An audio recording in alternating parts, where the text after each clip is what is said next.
Hey everyone, welcome to the King of the Hill Championship here on Chess.com. I'm Jon Ludwig Hammer, and I will be guiding you through this with the very knowledgeable help of Mr. Benjamin Bach. And Benjamin, King of the Hill, what is this all about? Yeah, it is a very fun variant, Yoon. It's pretty much normal chess. The only difference is that you can also win games by placing your king in the middle of the board, but checkmate also still wins the game. Yeah, so getting those kings up there, the four central squares are absolutely crucial. They teach you to control the center, but here it becomes just a way to win the game. I have a question, Benjamin. Queen trade, yay or nay in this variant? It depends, right? If you have a very clear path to the middle of the board, then generally a queen trade is good. So if you don't and your opponent has one, then you absolutely want to keep the queens on the board. But that is definitely a dynamic that is added to this game. I'd say this is one of the variants that is as closest to normal chess. You can still win games, in the end game by checkmating your opponent. But you do want to keep a path open to the middle so that you can sometimes just march the king up. Do you think, is this a variant where you actually the queen trade is the most exciting part of the game as opposed to normal chess where the queen trade is considered a bit of a oh no, the queens are off? Yeah, it's going to be very interesting because when the queens are off, both players will definitely be looking like, oh, how can I get my king to the middle of the board as quickly as possible? Also, I'd say in this variant, castling, I don't know if that is a good thing because you're moving the king further away from those central four squares. So we'll see how things play out.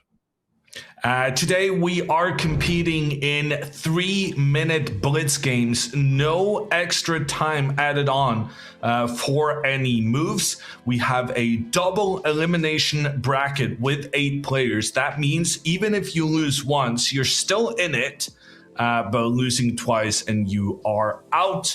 All matches are 4 games.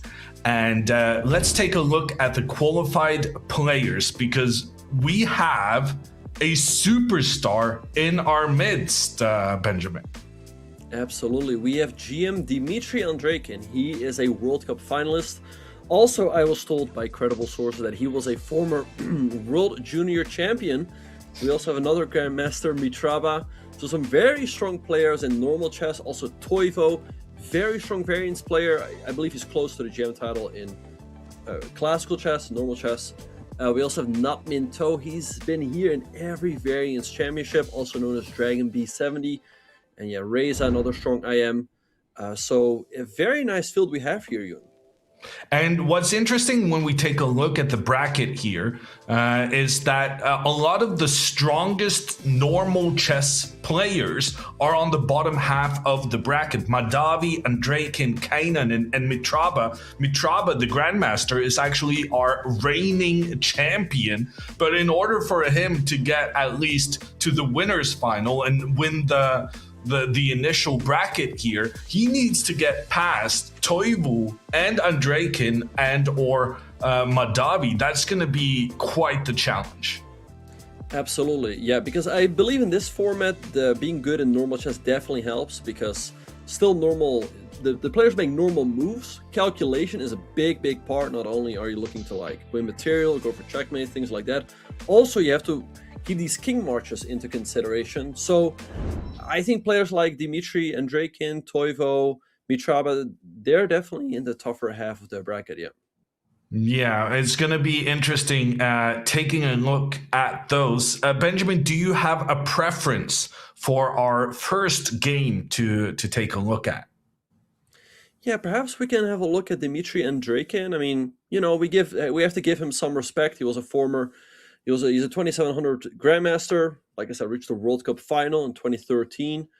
So I'm very excited to see how he will do in this variant. I mean, it's pretty much normal chess, right? We've covered many other variants like atomic. I mean, that's as different from chess as you want it to be. But this is, I'd say, as close to normal chess as you want it to be. I just want to, get my own credentials in there just briefly and note that it's not entirely like normal chess because I actually beat Hikaru Nakamura in King of the Hill. So there can be some trickery and some specialized expertise in this variant, as with all of them.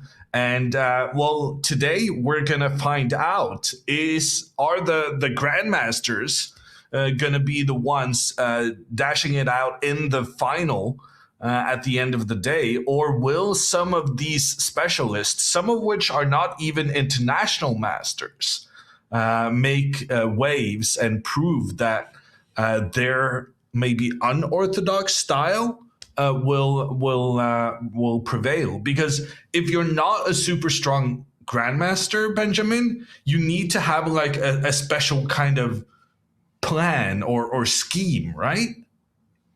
Yeah, I think so. I'm also curious to see what openings the players are going to play. What do you think? Do you think e4 is going to be the best move, or d4, or what openings do you expect? Well, I'm expecting them to put some pawns in the center of the board. But beyond that, I don't think it makes a huge difference which one of the two most central pawns. Let's take a look at the prices for the event.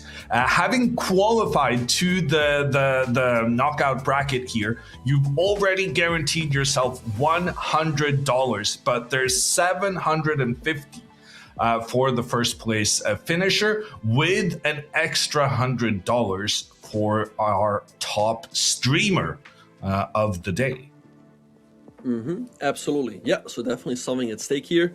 And they are actually off, Jon Ludwig. I see here a game between Toivo and Mitraba.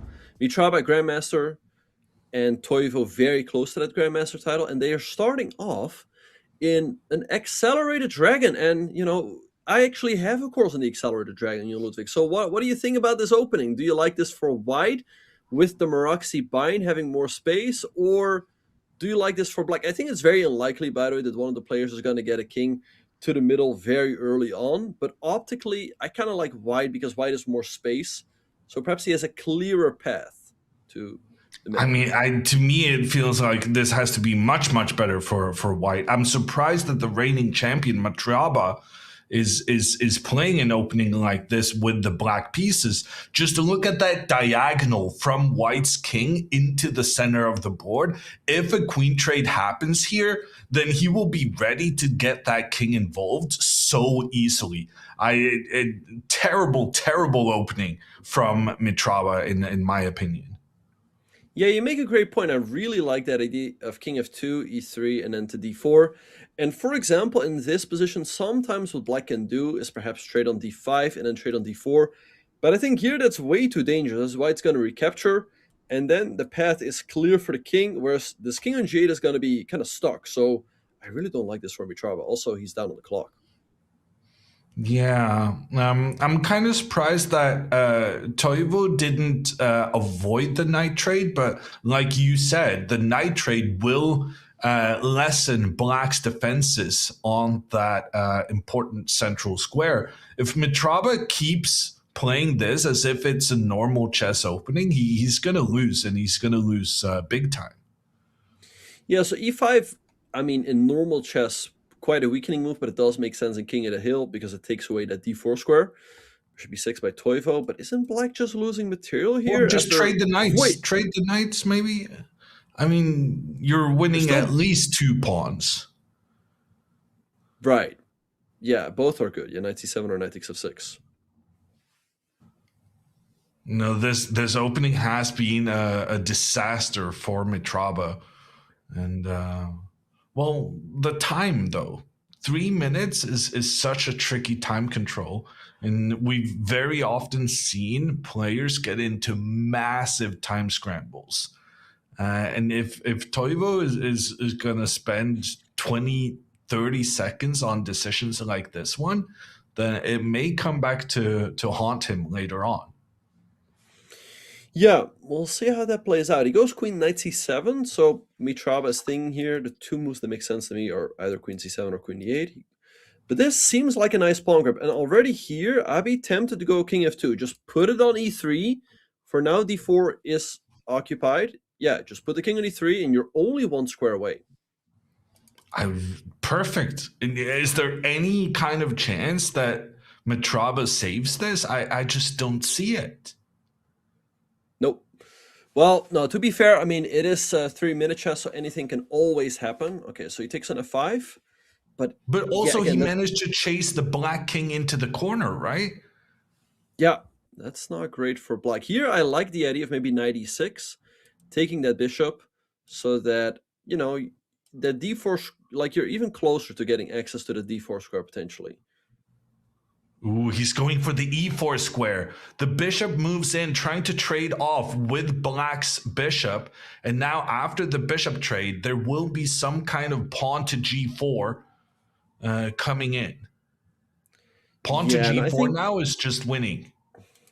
yeah, great spot by you in case black takes. Ooh, king Now, king e3. moves up. I think that's it. Rook d8 check. Check. Yeah. Nice. Yep. This. Okay, rook takes b8. That's a full rook. That's a little bit too much. Okay, here comes the black king though, but black does not have a clear path. I would No. maybe take, or here and You here. can just give a 96. check and take the rook. Taking Yeah, that black's looks. rook means that you have access with your king next. Yep, he plays it. Okay, he takes an f4. Okay, now you take an f8, and that Now is check. it. All right, so Toivo wins the first game. Let's see how Mitraba will try to strike back, but that is not a good sign for Mitraba. He just got a worse position out of the opening and never recovered. Yeah, I'm surprised honestly that he has the results in this variant. He is the reigning champion, Mitraba. I'm surprised his openings aren't more kind of considerate of the uniqueness of this variant. Because I mean, it felt very obvious to me from the get-go that when you allow white to get this really good grip with the pawns in the center of the board, you're just going to be suffering in the king of the hill. Absolutely, yeah. So that's why we've seen this game both players fighting for the center, putting their pawns on d5, c5, d5, c4, and d4. Okay, so we see rook c1, black castling. I think normally you're just going to have to castle. It's very unlikely that you can occupy one of those central squares in the beginning. So starting out, they just have to play normal chess. But as we saw, when that queen trade happens, you want to race to the middle as quickly as possible. Yeah, I really don't like this decision from Mitraba once again to shut down the activity in the center of the board because now Toivo is able to push his pawns forward through the middle. And once again, he has created that diagonal path for his king where this king could potentially get involved into the action very early on. So I don't know. To me, it just feels like Mitraba has poor strategies, which is wild to say about the reigning champion. Yeah, I really like how Toivo plays. He's also a real expert in all of these variants. He's often there. And here, like you said, he again skillfully has paved a path for the king. I mean, for the most part, right? He's paved a path to e6. d5 or e5 is not available yet, but we can assume that at some point those squares will available. Whereas the white king in g1, it's very hard to see how it will ever get to the middle of the board. Ooh, but he does manage to provoke an advance in the center from Toivo as well. Um, Very difficult to assess this position, but right now I am actually liking white. White has more pawns in the more central files of the board because the especially that capture on the queen side that has captured in toward the middle of the board. I'm slightly preferring white here. Yeah, no, I agree with you. I feel like white is a little bit more central control. Like you said, that is what this game is all about. Rook e7 played. Do we take on e4 now? Or Also, by the way, white's up 40 seconds on the clock. How did that happen? Yeah, good question. I don't know exactly where Toivo spent his time. And now, you. All right, let's see what's going to happen. C4, okay. I genuinely think the next move for black is going to be getting the king involved. And there we have king f2 by Mitrava. Okay.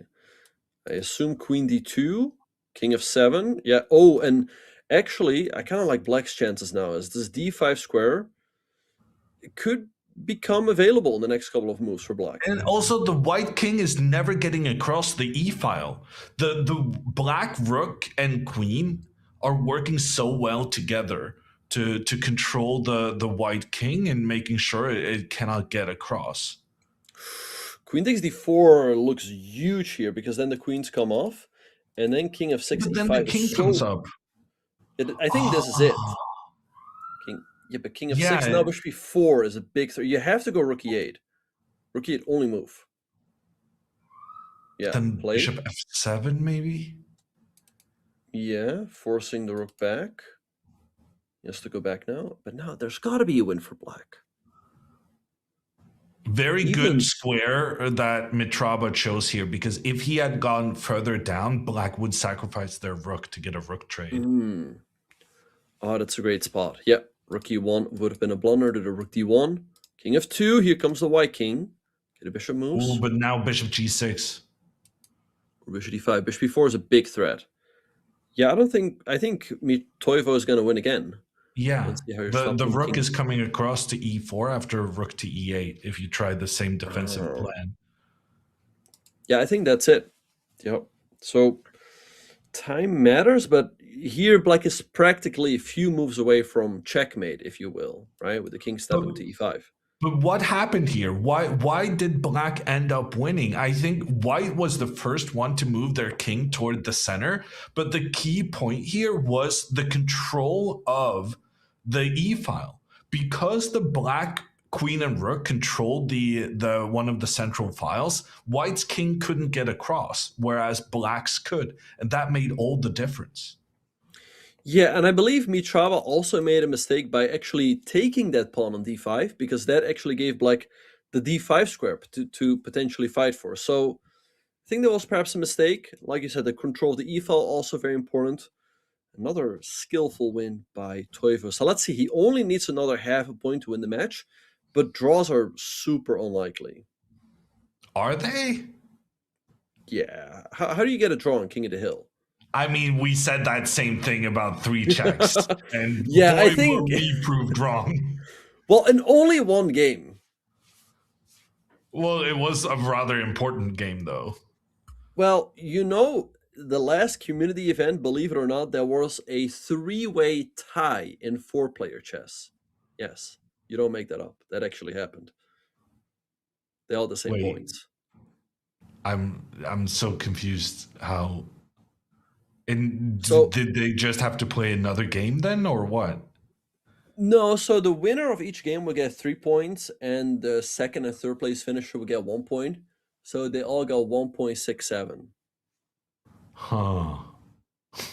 All right. Anyway, we're off to another game. What do you think about this one? Yoon, Mitrava is down a pawn. Why is he down a pawn? Why is he giving away his own pieces? Mitrava has had a terrible start to this tournament. well, it's not the worst pawn, and he's going for the Toivo strategy, if you will, with f6 and e5, paving the path for the king. Let's see how he can. What I he's gonna kind of do here. liked rook c6 there. I wanted to just sacrifice something to take control of the light squares there. I like that idea, right? And then move the knight out of the way and hit this, hit the d5 pawn. King e6 is too much because you get pushed back right away. I think he's just gonna keep the king here for now and try to access the center later. Yeah, so at least the good thing for black, I mean, chess-wise, you're dead lost as black, but white's king doesn't have access to the center, so you have some hope. Exactly. And Mitrava is up 40 seconds on the clock. I think you were asking earlier, how did Mitrava get that time advantage?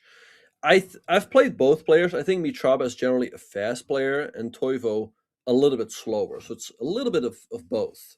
Wow, look at that move, pushing the pawn up on the side of the board. That was a huge mistake by Toivo to allow that. The white king is now getting checkmated on the king side. Ooh, but that's a great defensive move, though. And Mitrava, I think, makes a mistake doing the en passant. Believe it or You not, people, en passant is not always the best move.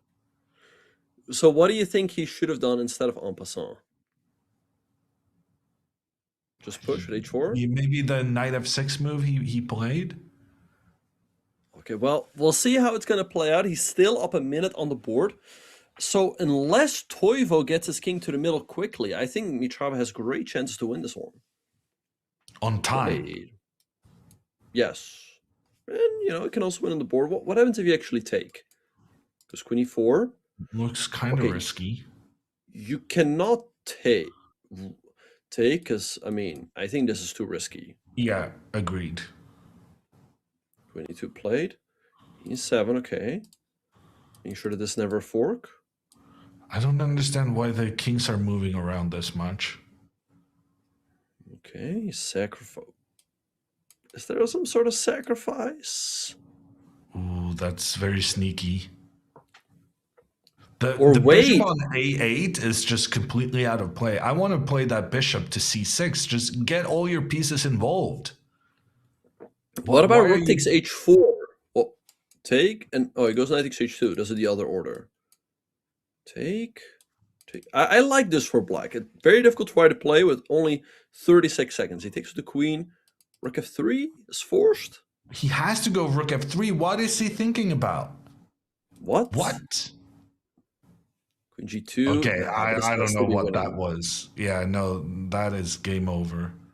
Even with the bad bishop on in one of the corners. Wait, there goes the black queen. Uh-oh, it's trapped now.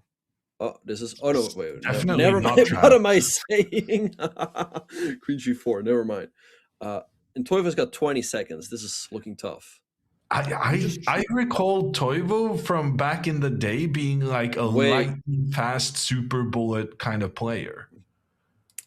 Yep, 95 played. I would be kind of tempted to take and then... There's a threat on g6. True. Maybe Mitrava missed that. But yeah, Toivo is super fast. Just not in the beginning. He's fast at the end when it matters. Okay, what do we think about rook takes e5 and bishop takes e5? He goes for it. Wow. Ooh, bishop d4? F4? No, but then you get white's king up. Oh, this is not good. The white's king is now able to get involved. Rook h7 needs to be played. Absolutely, because g5, g4 would otherwise win the game. Yep, good spot. But he's got no time. Check, king back. I think Mitrava's going to win. I think the time is just too much. Takes an a3. Check. No. Check. Yeah, that's it. King of 5. Oh, wait, but white's only one square away. This is how it becomes a draw. Oh my god. Take him b4. That's huge. Toivo only had one second. Wow. And he flags him. Wow. What a game. Toivo could have actually made the comeback there if you just had played a little bit faster earlier. We already have a player ready for the semifinals, the winner bracket semifinal, and that is none other than Dmitry Andreikin.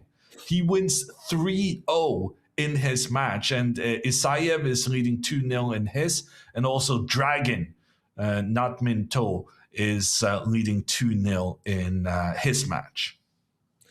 Yeah, we've said it. This is one of the variants that is pretty close to chess, so the normal GMs should have an advantage in this format. Ray's a strong player, strong IM, but Dmitry Andreikin, he's a world-class GM, so no shame in losing to him. We're really looking forward to the matchup between the winner of this one, the reigning champion Mitrava, versus Toivo Kainanen of Finland. The winner here will match up against Andreikin in the next one.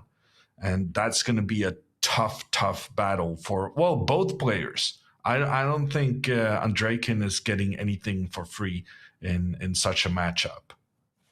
Absolutely not. No, Toivo is showing that he's a very good player in all of these variants. Also, King of the Hill. Mitraba showing he can fight as well. In the meantime, what do you think about this game right here, Jan Ludwig? I think Mitraba, it's not a coincidence that he has not castled yet. And there we see it, King E2. I like it. The king is pretty safe. And, with trades potentially happening, maybe E4, King E3, and then all of a sudden you're very close to winning the game. Yeah, a queen trade here would be absolutely disastrous for Toivo. And also keep in mind the match situation. Toivo was feeling Yep. very confident with a 2-0 lead. He may now get into trouble with a potential a reset of an equalizing score with Mitraba potentially winning 2 in a row. Wait, what do we think about E4 here? That looks really tempting to me. I think you're crazy, but Okay, yeah, what do you play? maybe craziness is the order of the day. So you're saying takes on e4 and then just king up. King E3. Wow. E5, I sack my queen. I think that might Wow. have been an opportunity for Mitraba, but he goes for the calmer 95. Now, Queen G5, taking away that E3 square. I think Mitraba might have missed an opportunity there. I really liked E4. Yeah, no, that was a very cool variation you had going there. And now White's king is feeling. So the thing about leave what? Wait, what? Oh, he sacrifices the bishop, but if you take, you just move the king up. I mean, no matter what you do, you move the king up. I think this was a great spot by Mitraba, and unless Toivo finds something, we might be headed for overtime here. I mean, how do you stop king d3 to d4? Fantastic move. I was critical at the beginning, but Mitraba has really found his calling here. He wasn't his best for the first 2 games, but bam, he's in it, and now he can win the queen. Yep. Okay, rook takes c1. He wins the queen. Okay, but he's giving up a lot of material for the queen. Oh, but look at this. After rook takes h1, you play queen Pawn h5 e4. check. No, queen No? h5 and king d1. Oh, that's but then pawn to e5. Well, you have to take the rook. I don't. Oh, you do not have to. You do have to take the rook. I don't know why Toivo is thinking. I think you have to take, yeah, because you want to be able to give that check on d1. Rook c3, but No, that's nonsense. Very. We've seen some very strange decisions by Toivo, I feel. okay, well, let's see I mean, Mitraba has an extra minute on the clock. He has a massive material advantage, and I think, okay, but I was gonna say I don't think the black king can ever reach the center, but I can see it happening now. And the white king, how is he reaching the center? Okay, trying I'm to so pave the path. surprised Mitraba is not bringing his rook into the game. Oh, wait, what just happened here? Okay, queen e2, good move. Turning here, rook c1, I like. You have to do that. What? Okay, yeah, no, the counter threat on the rook. That Wait, but is g4? good. Okay, rook h check. But check. Or check there. Okay, take the pawn, that's huge. Because then you have the d4 square potentially. Oh, Toivo is still fighting. But h3 to the thing defend. is, he's doing a good job of fighting, but he should start fighting earlier so that he's not left with 5 seconds remaining when he gets into these interesting spots. Yeah, no, it's just a little bit too much with the time. Because, yeah, okay, he's just going to lose on time. What to do? I mean, you can play any move now with white and you win on time. Check.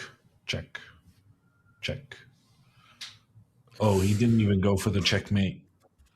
Well, he knew that Toivo would have had king e7 prepared, pre-moved. Anyway, Mitraba wins another game, and that means we go to overtime.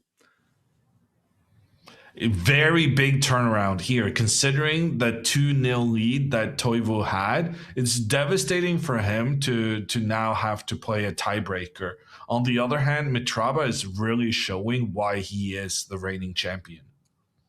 Absolutely. Yep. Interesting game right here between Dragon and the champ. Should Dragon be a win only for needs to, Wido. Dragon A needs a draw. draw with the black pieces, but he's not going to get it.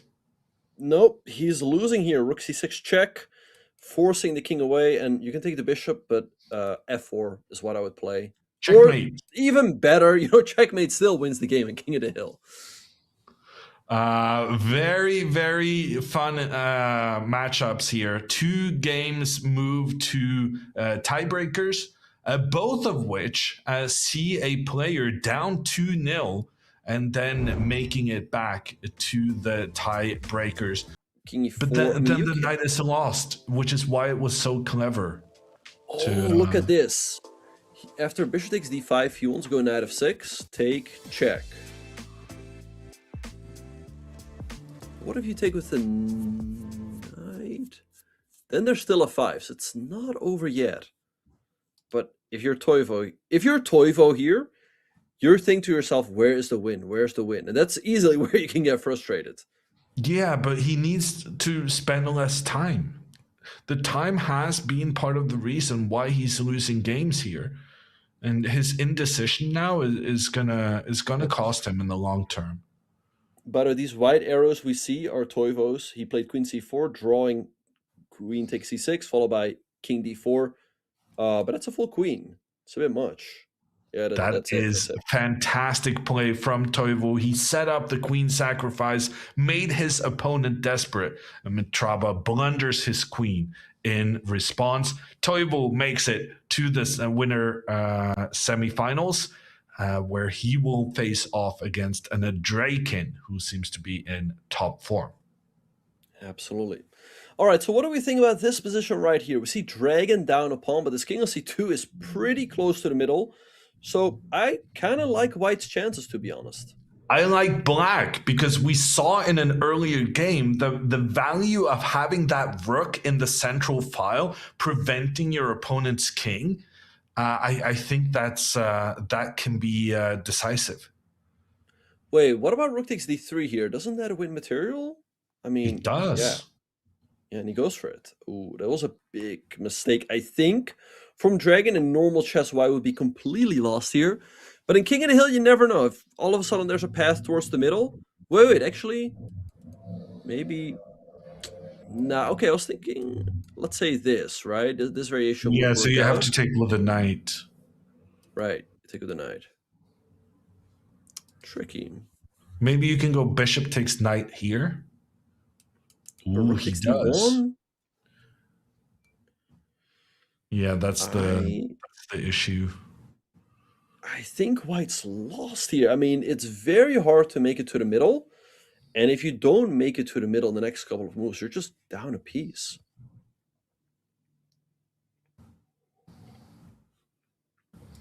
Queen b4 is what I would play. Desperation time.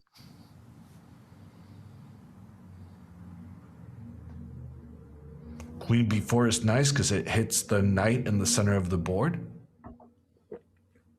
Yep. Black's king is really able to get into the game, but you don't need to get the king on the hill in order to win King of the Hill, because you can just take all of the opponent's pieces.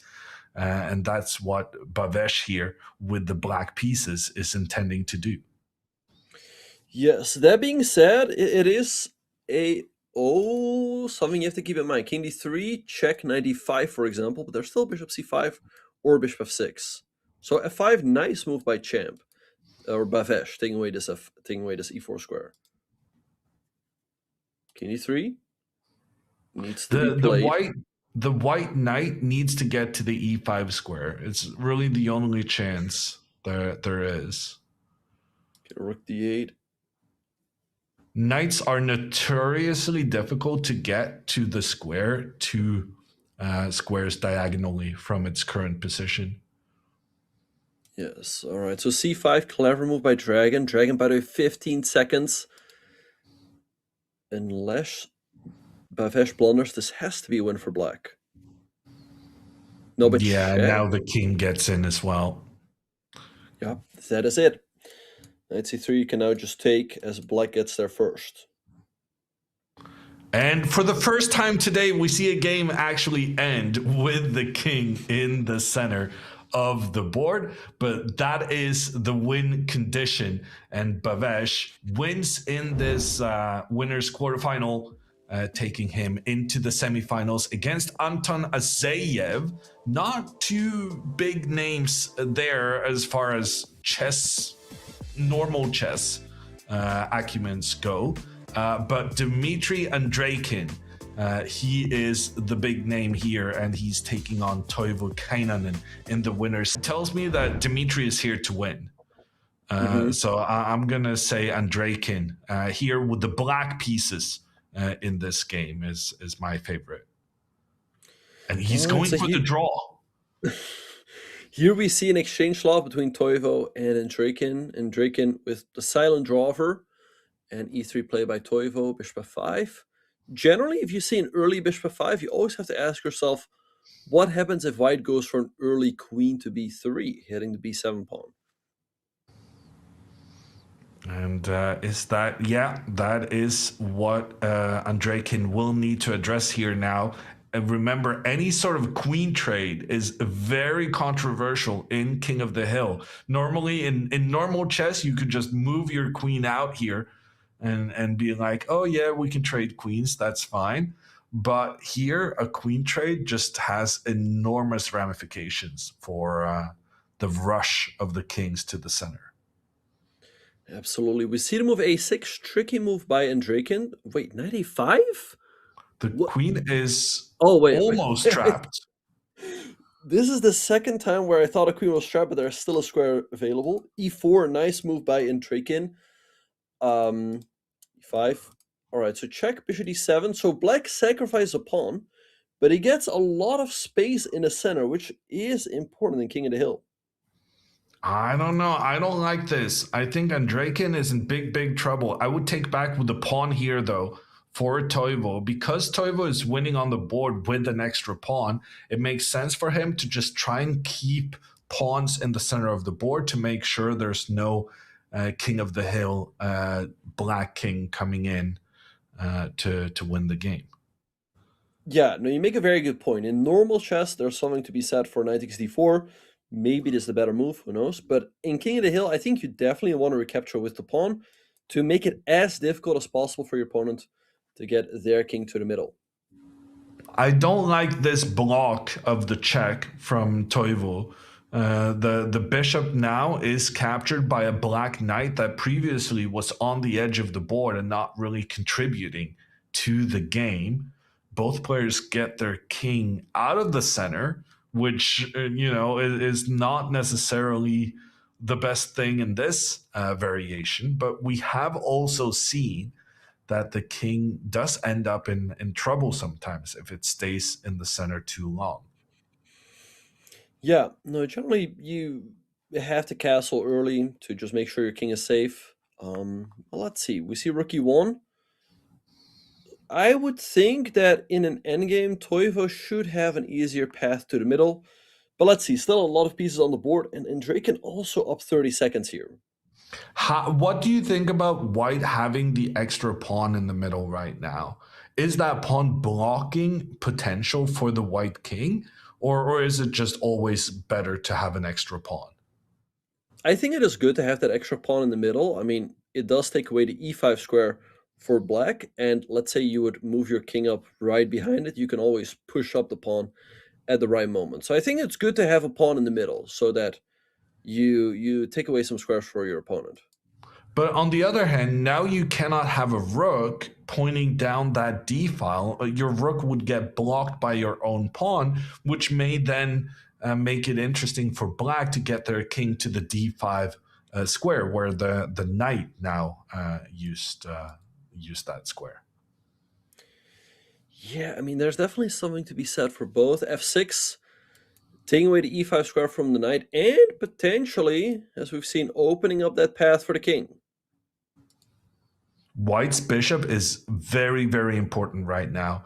Black has a very clear plan of trying to get their king to the d5 square, but the bishop is making sure that doesn't happen. And here, Andrei can potentially just blundered that pawn on the side of the board, but I'm not sure it's going to matter. Toivo once again is showing that time is his weakness, and he's going to lose this game because he's down 20 seconds without the position on the board really having clarified. We'll see if he will. I mean, yeah, the time is a big factor here. He's up 2 pawns. I mean, not the two most critical pawns, so to speak. But Toivo is a fast player. We've talked about this before. And ooh, the queen trade. What do we think about this? This looks very dangerous for black. I'm surprised how nonchalantly Andrejkin went for the queen trade, knowing that to be an extremely committal decision.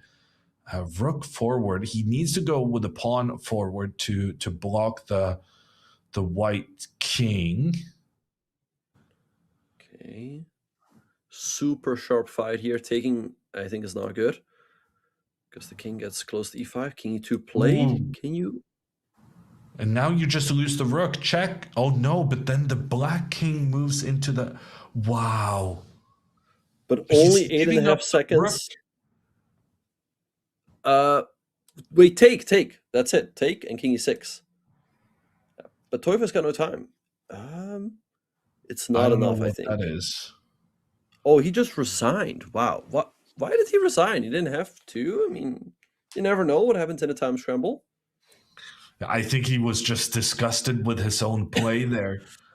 Toivo Keinanen, he is too slow for this field. He managed to get the wins he needed against Mitrava, even though he was struggling on the clock. But here he showed that, the pace is an issue. He was better throughout that game. He had 2 extra pawns, but he just didn't have the pace. Yeah, and in Draken, he is a really good, normal player, but also in Blitz, because what he's really good at is just hanging in there, prolonging the game, make sure he doesn't lose, gets you low on time, and takes the opportunities he gets, or he simply flags you. And that's what we saw happening in that last game. In the meantime, Yoon, what do we think about this position? I kind of like it for Toivo. He's got the 2 bishops, and you would think that maybe black has a slightly clearer path to the middle. Wow. Ooh. King e7? Wait, what do we think about that? I like it. Why did he not do that? Honestly, great shout from you, Benjamin. King e7 there was probably winning. I was not liking black's position. But now that you've pointed out the ability to, I think we're noticing something about pawns on d4 make for very good opportunities for the king to get in. Oh, wow. What is this? I think he realized that he had to. If he moves the knight, he probably realized that that king is coming up. So he's threatening checkmate on f7. If you take... And then king d7, there's going to be rook c1, so... No, queen d5 maybe is a draw by repetition. No, it's not. But how do you survive after rook ac1? That looks winning to me. Good point. Okay, we see... Oh, Toivo, he's looking at king e7 and king d6 now. But that would have been much better a couple moves ago. Yeah, but now he's desperate. On the other hand, he can just play rook f8, right? He can just move the rook from the corner and just protect against the immediate threats. And by the way, we see these... Yeah, and he goes for it. Those circles are Toivo circles, so he does play king e7, and he's playing... Okay, king e6 obviously only move. But if you take here, then e5 also becomes loose, so Draken takes on e4 instead. Yeah, that is a very, very nice move. Surely this is checkmate against that black king somehow. Knight c4 maybe? King d7. Okay, he goes knight c6. Well, if there's this looks like mate. Yeah, Andreykin Hmm. is the guy who would be able to calculate the checkmate here, and he does so very confidently, sacrificing everything, but then utilizing Toivo's ambition to get his king up for the King of the Hill win is countered by just getting checkmated down through the central files. And that is what can happen in this variant. You try to get too freaky with the king could easily get in trouble. Yeah, but still, I really do not understand why he did not play King E7 a couple moves earlier. The path was paved, and that seems like a great opportunity. Here we see this typical endgame in the exchange slot where, white is generally a little bit better. I wonder how this plays out in King of the Hill, right? I mean, In King both of the sides are Hill, I'm guessing white is just winning. I'm so shocked really, that Andreykin is willing to go for the queen trade like this. but why winning? Because you have your king so much closer to the center of the board, and there's no queens to punish you for pushing the king up quickly. Wow, why did Drake in the castle? What? I thought King E7 definitely had to be played. What? For the life of me, I do not understand that move. Now pawn to f3 seems. Why are we pushing this pawn? This has to be. I mean, okay, Toivo has to win, otherwise he just loses the match. Well, knight But d7 now, maybe. I mean, he's having a great opportunity to come back in the match a little bit. Time is even. I think he has a nice position, as you mentioned earlier. His king is, of course, much closer than that king on g8. Uh, Again, I do not understand why Draken didn't play king e7, but okay. I think just from a practical perspective, it's so much easier to deal with this with the white pieces when you have that superior pawn structure. You're first to make that advance in the center of the board, and you have your king around. I'm very surprised at how nonchalantly Andreykin just went for the queen trade as if that wasn't one of the most crucial decisions in the entire game within this format. All right, wow. He sacrifices on e4. Makes sense, as after takes, he's going to follow with a quick knight f5. And this is kind of what I was talking about earlier. This looks like a game that Toivo is easily winning in, but he's fighting his way back. He's a very tricky and slippery player. Very difficult to put him away. And I like that he took the f-pawn, activating the rook, and opening up the path for his king a little bit. Yeah, but on the other hand, now that he's taken the white pawn in the center, that white pawn is no longer blocking its own king. Yeah, I mean, this still has to be a win for white. I mean, something like take and bishop d7. What about bishop to e5? Just making sure that black cannot advance their pawns and make it easier for the king to get involved. This looks like GG to me. I mean, I don't see how you stop bishop takes f5 and king d4. So I think Toivo is going to come back to 2-1, and so we'll have a fourth game. Oh, this is over. No, I mean, he wants this, but that's too much. Yeah, just take the knight and then rook up, give the check, force the king back. And the black king is in the corner, white's king is in the center. Not to mention the very nice two bishops. Toivo is equalizing. No, sorry, getting back with a 2-1 score after this.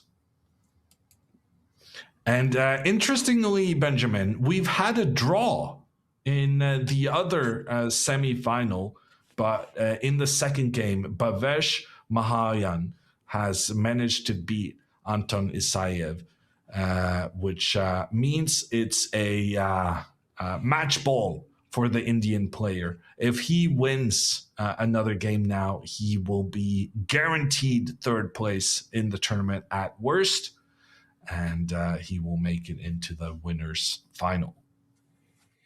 We keep saying that draws don't happen in these variants, but the players always find a way to prove us wrong. I have no idea how that happened, but maybe we'll have a look at it later. In the meantime, Oh, I don't like this for Andrakin because uh, Black has more pawns in the middle. That's why I don't like it. And that king is moving up. Yeah, but, I mean, where is it? It's moving up, but where is it going? The central squares are being controlled by White's pieces right now, and one of the problems we saw in an earlier game was Toivo's ambition of getting his king involved early on, but getting punished for that with some very nasty attacking tactics, including a rook sacrifice from Dmitry Andreikin. Yeah, but I do like it here. I mean, maybe bishop d6. There we have it. Because if you trade off this bishop, your king is so close to getting to e5. So I think Black is doing great here in King of the Hill. That being said, okay, queen d6, hitting g3. I think you probably castle, or maybe king f2, putting your own king a little bit closer. Ooh, I like king f2. It is protecting a pawn that's under attack, and it also is keeping the king a little bit closer to the middle of the board.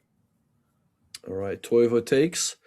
e3 cannot be given up, so I think you have to play a move like queen e2, defending the pawn, and indirectly defending the bishop. There we have it.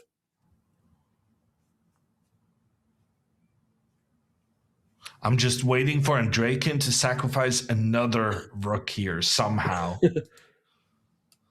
Oh, f5. That's a fantastic move. How do you stop king f6 to e5? I think you don't.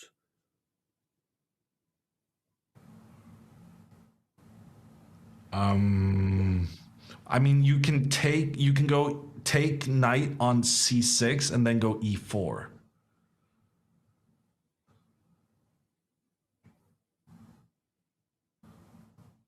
Maybe. Yeah. But you might have to. You might have to. Maybe that's the only way to prolong the game.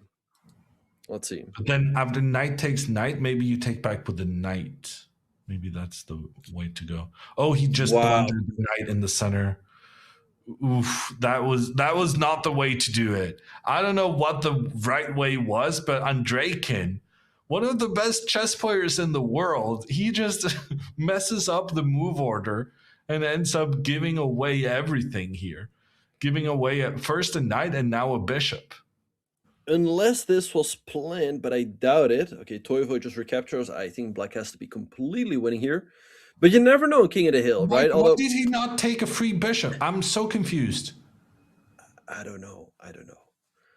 Okay, I would take with this knight, and there we have it. If you get a rook to e8, the game is over. Oh, Okay, now yes, king up another e5. He piece. missed king e5. He could win in one move.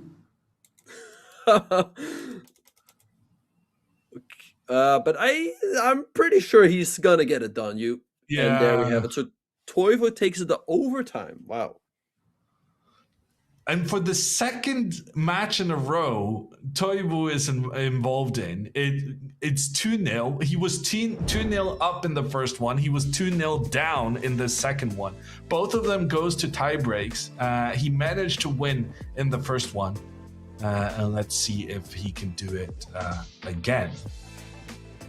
We do have on our graphics that Andreikin is up 3-1, but I do believe Andreikin had the white pieces there, right? Yeah.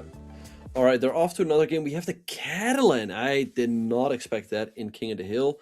And honestly, I like it for white. I mean, I would go e4 here, especially if your king is not here, and maybe just go king e2 at the right moment. Wow. What do we think about castles here? Or would you have gone even king e2? I mean, I would push the pawn forward in the center. And then king e2? Potentially, yeah. Or maybe even h4, just start an attack somehow. Yeah, I like that idea as well. Anyway, they're playing normal, classical chess, b3 to defend the pawn. Pretty standard. A lot of tension in the center. While these two guys are fighting it out in the tiebreaker, we do have one finalist already Bavesh Bahayan has won convincingly 2.5 to a half to be in the winners final. Being in the winners final means you're guaranteed third place, so a huge accomplishment already from the Indian player. But at this point, he wants to win the whole thing.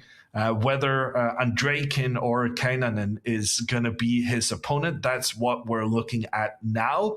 Dragon, or as he's known by his Chess.com username, Not Min To, he destroys the American Austin Green 3-0, while Madavi and the reigning champ Mitraba, they are fighting it out in a tiebreaker as well with a 2-2 score there.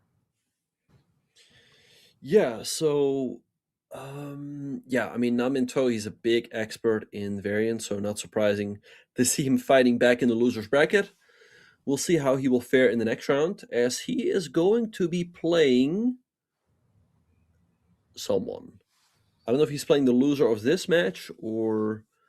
Anyway, for the moment, Toivo is up 2 pawns, so on the board he is doing great. The clock down 20 seconds, but not a super big deal just yet. But Andreykin, he's a tricky player. He's not going to just go down without a fight. But who had Andreykin giving away free pawns in the chess portion of this variant? I don't know. He was also down 2 pawns in the first game of this match. Yeah. But he managed to fight back, so maybe he can do it here as well. Queen H3 feels a little bit uncomfortable. I don't know. I see those 3 white pawns on the left side, and I'm thinking long term, they are just going to push up that queen side to win it. For Toivo, I think his main weakness has been the time management. If he just makes some quick decisions here, he's going to win this, I'm certain. Yeah, I like knight e4, trading of the bishops, as then, white does have a path. Also, d3 is super weak, and I don't ever see this king coming to the middle, so I really like Toivo's chance to win this one. The tie-break champion, is he going to win his second match in the tiebreakers? He is a clutch if he manages to do so. Yeah, but if there's anyone who can drag this out, make it difficult for white, it is Andreykin. So let's see how he will try, with the emphasis on try, to do so. Yeah, but you had a really good point that the black king isn't even close to getting involved here. So in positions where you're in trouble like this, you want tricks, but there are no tricks with the king so far away. I was expecting queen h3, but he goes to g5 and f5 instead. All right, so let's see. I mean, queen b7 always runs the knight c... Oh, he trades, picks up another pawn. Okay, but I would go king f3. Just put it there. Come one step closer. I like this, just taking the knight. And I have no idea what Dima is doing, but king h7, that was not it. But why is Toivo spending so much time? Like, Toivo keeps... Oh, rook takes knight. Oh, yeah, but you don't make it. Yeah. I think this is going to be winning for white. King f3, that's it, no? Toivo's time management is outrageous, but he is playing well enough to manage to win in time. Okay. All right, and Toivo wins it, so he moves on to the winner's final. Jump into the other tiebreaker if it's still going on, because Mitraba could potentially be out here. Goes queen f6, although king f6 and king of the hill looks really tempting to me. 93 played.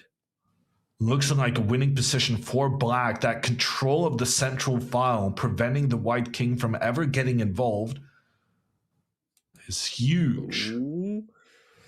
He drops the c5 pawn. That is important, because now, that might give white chance to get to the middle.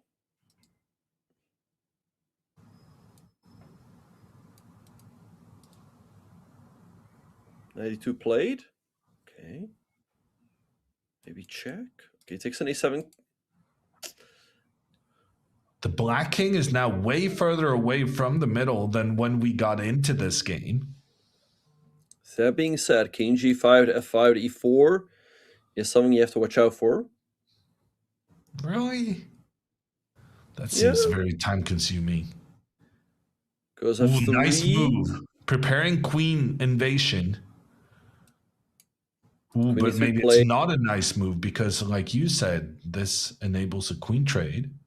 But now Let's the get- black goes king for is it. so close. Can you take here? That's the You big can give a question. check. No. King f4.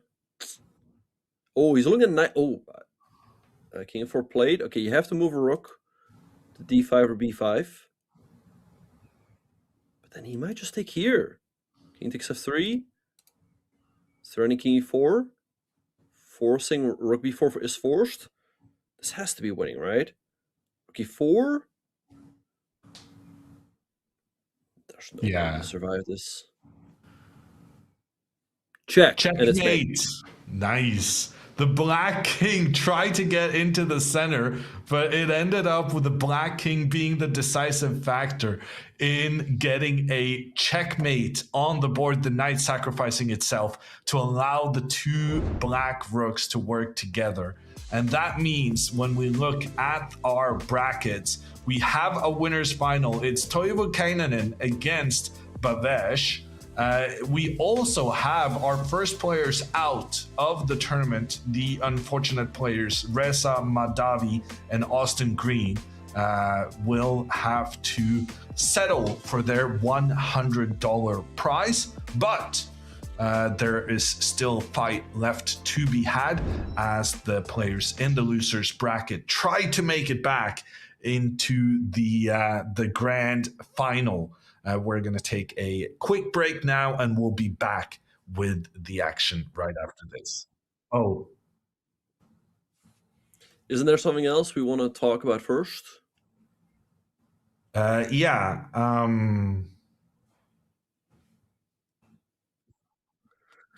Well, in chess, information is power, and today Chess.com is handing you the ultimate weapon. Chess.com just launched the all-new games database, a staggering 31.7 billion games at your fingertips. This is the largest collection of chess data ever compiled. Whether you're a grandmaster fine-tuning a world-class repertoire or an advanced student looking to bulletproof your lines against every possible amateur response, the Explorer is your new home. Go to chess.com/database and start building your legacy today. And with that, we are going to take our break, and we'll be back with the winners final, the big matchup between Toivo Kainanen and Bhavani. And we'll be also back with those trying to get into the grand final from the comeback bracket.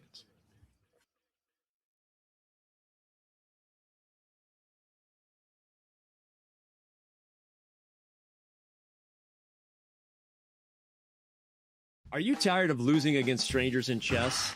Donating ELO rating points to somebody you don't even know? Feels a lot better losing to a friend who could actually use those rating points and then thank you later. Sync your contacts and get started playing against people you already know in real life on Chess.com today. We're in Austin for South by Southwest. Anyone who beats me gets $100.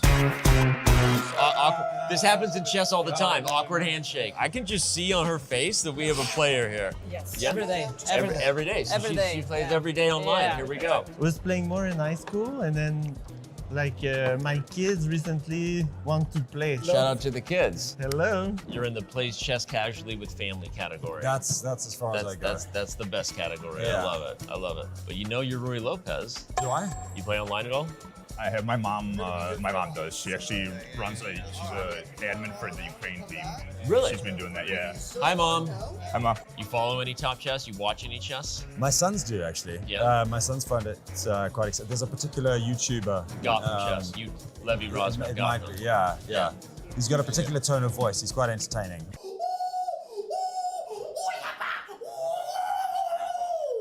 Have you seen Queen of Chess? I have. It's so good, right? Yeah, and there's another film called, it's in production. It's now called Queen's Castle. Do you know Brooklyn Castle? Oh, I do know that. I know the woman who's making it. Are you involved in that? Yeah, watch out. You can take it.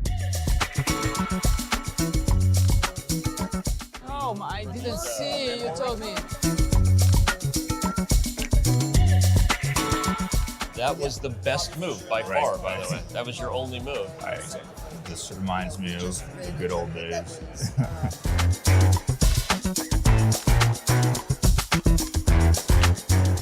Is that me done? You got to block with the knight, Okay. but it's checkmate 2. Because I'm going to take here. You're going to go there with your king. Jeez, man. And then I'm going to go here with my knight. It's a fancy checkmate. Fancy check. You made. I don't get to checkmate with a knight very often, so thank you. I don't get it. You are welcome. Thank you, You are thank very you. welcome. All right, that's mate. Is it? Oh, My I'm an knight idiot. corralled. Oh It was my a weird. God. It was a weird All right, net. good, I'm good. sorry, man. Hey, I was good trying to game, go man. faster. Good Thank game, you. man. So when did you get involved in Yeah. chess?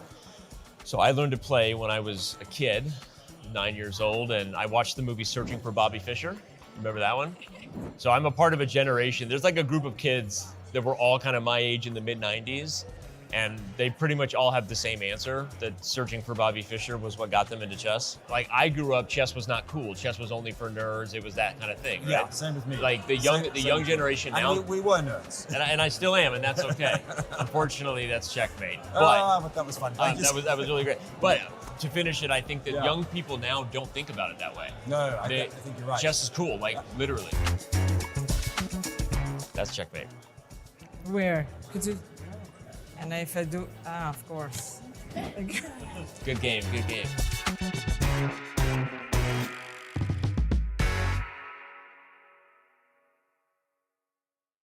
Hey guys, if I make this in one go, we're gonna launch a no ads plan.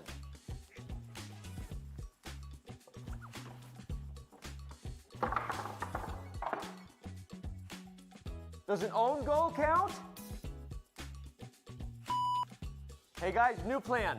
If I make this shot, we're gonna launch a no ads plan. Hey guys, last try. If I make this bullseye, we're launching the no ads plan. No more questions. I did it! I made the bullseye! Do it! Launch the no ads plan! Love chess but don't like ads? Sign up for Chess.com's no ads plan and play chess ad-free.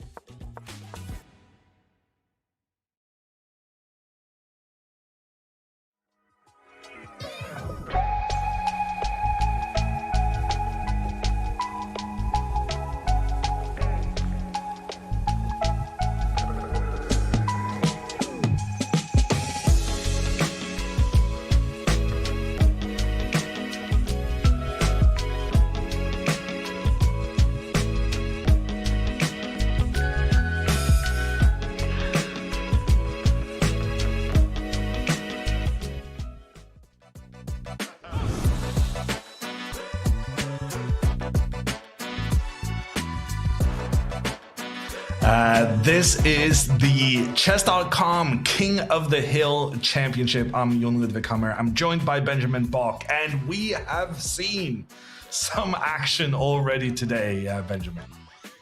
Absolutely, yeah, but more action is still on our way, as now we're moving on to the winners final. Yeah, Bhavesh from India, not one of the strongest normal chess players in the world, but he's really showing how he got his place here in this championship, making his way to the winners final. He's going up against Toivo Kainanen, who has needed tie breaks in both his matches so far, but Toivo, it turns out, is a tie break beast. Absolutely, yeah. Whether he comes back from a lead or from being down in the match, he has won both tiebreaks. And here we have a look at the losers bracket. Dimitri Andreykin, he lost his match. Now he's playing Not Minto. On paper, I would still give it to Andreykin, but Not Minto, he's a great player in variant, so definitely not a walk in the park. And then we also have Mitraba against Anton Izaev. I would think Mitraba should be the favorite there. Yeah, big moments for these players in those loser quarterfinals. One more loss and they are out of the tournament, while a win for Toivo or Bavesh will put them in the grand final. And as we can see, with 2 additional matches in the losers bracket, it is definitely the long path to the goal if you get knocked down there. It is definitely a long road, and don't forget, Jon, that even if you make it to the grand final, you will have to win 2 matches, as the player who comes from the winners final still has 1 life. So, for Toivo, he might be a little bit relieved. He might be like, okay, I just beat Mitraba in a very tough match. Now I beat Andrakin, another super strong grandmaster. Maybe now the match, at least on paper, looks like it's going to be easier for him. Ooh, famous last words. On paper.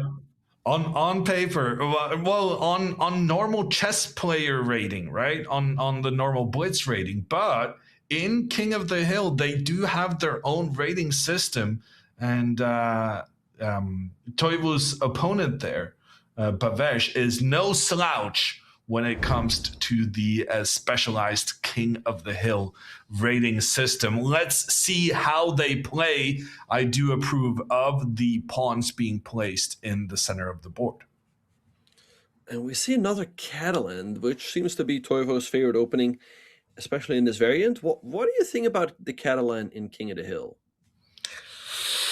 I'm not a huge fan, I think, because I feel like we could. In the Catalan, one of the benefits for white is that you often castle very early on, but in King of the Hill, you're not necessarily supposed to castle. So I'm not sure I like it, but it's difficult to know like what considerations to make when choosing your opening in something that resembles chess this much, but has its own little quirky rules. Yeah, that being said, I could definitely see it being easier for Toivo to make it to the middle. Perhaps if you go for, let's say, f4, strengthening that knight. It's not a move I would play in normal chess, but, you open up that f2 square for your king, maybe followed by e4, and all of a sudden, you're only 1 square away. But he goes for the more calm knight d3, which, I don't know. I kind of like that 4 in King of the Hill. Yeah, just you always want to just rush the king in there, Benjamin. Absolutely. But sometimes it just wins on the spot. Yeah, I mean, you have had some very nice analysis where you have convinced me that your moves would have been winners. Big moment here as Black sacrifices a pawn, but it's not even a pawn sacrifice. It's a brilliant move. Yep. Can we give that a double exclamation? Okay, I don't know how I mean, can, but d5, I like it a lot. That's like a chess move. Like this could be a brilliant move in a normal chess game. And somehow I have never seen this idea before, which surprises me. Yeah, it's good to take note of this one, mental note. But yeah, d takes c4, I think this really can flip the momentum of the game. Now the knight has to move. Black potentially, maybe if you move this knight out of the way, I like the idea of f5, and then you can start moving the king up, and that d5 square looks really juicy. Takes with the bishop. I like the idea of knight g4 followed by a5 potentially. What do you think?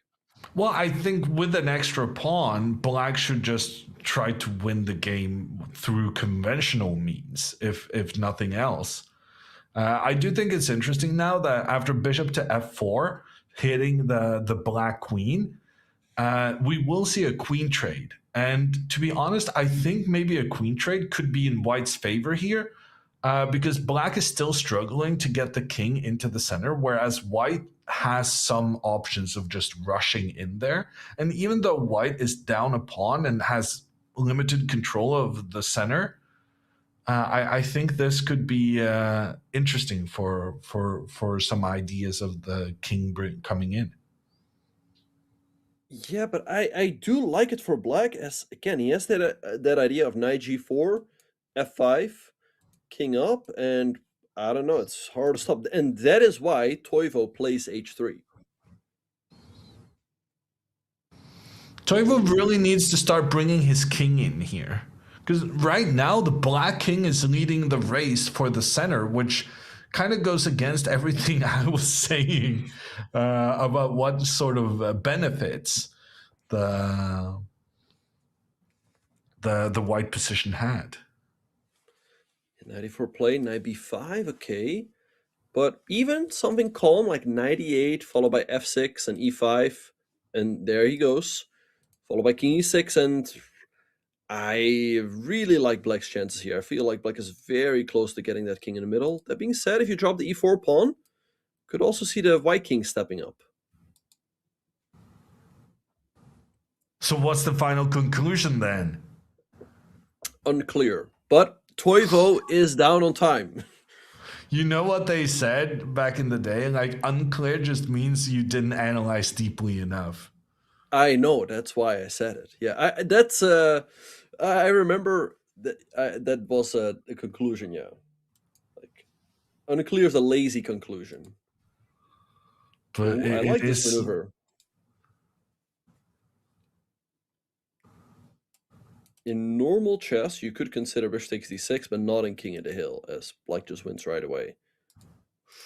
Ooh, yeah, that's game over. Okay, right? It was a 5. What is he trying to do? Maybe you just take that? No, then there's check. Taking that blunders the bishop. But okay, king e6, you hang the bishop. It's probably too much, huh? This has to be a win for... But Toivo is good in time scrambles, and you, like, I don't know, I could see him all of a sudden running that king up the board. Wow, both players down to just seconds, 10 versus 15. Although thinking for 5 seconds when you have 10 seconds remaining, that is a choice I would not make. Ooh, king e3. And the thing is, in normal chess, you just pre-move. But in king of the hill, you might all of a sudden blunder your opponent's king to the middle. Why is black moving so slowly? Well, he's moving fast enough. He wins the game on time. 2.8 seconds remaining in the end. Toivo was capturing every black piece there, but the time just would not allow him to make the comeback. Huge win for the Indian player, taking one big step toward the grand final. Absolutely. And Draken is actually down a point in the losers quarterfinals. So let's see if he can come back from that. Mitraba, by the way, has won the first game. So he's looking good to advance to the losers semis. Draken is down a rook here. How did... But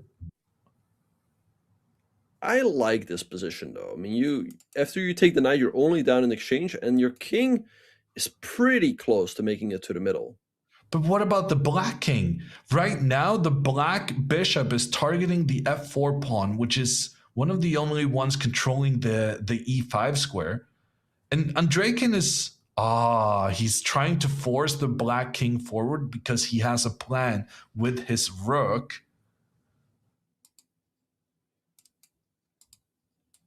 Ooh, yeah, no, I really like these moves by Draken. I think he's simply going to pick up the knight. Or, I was going to say, throw in another check.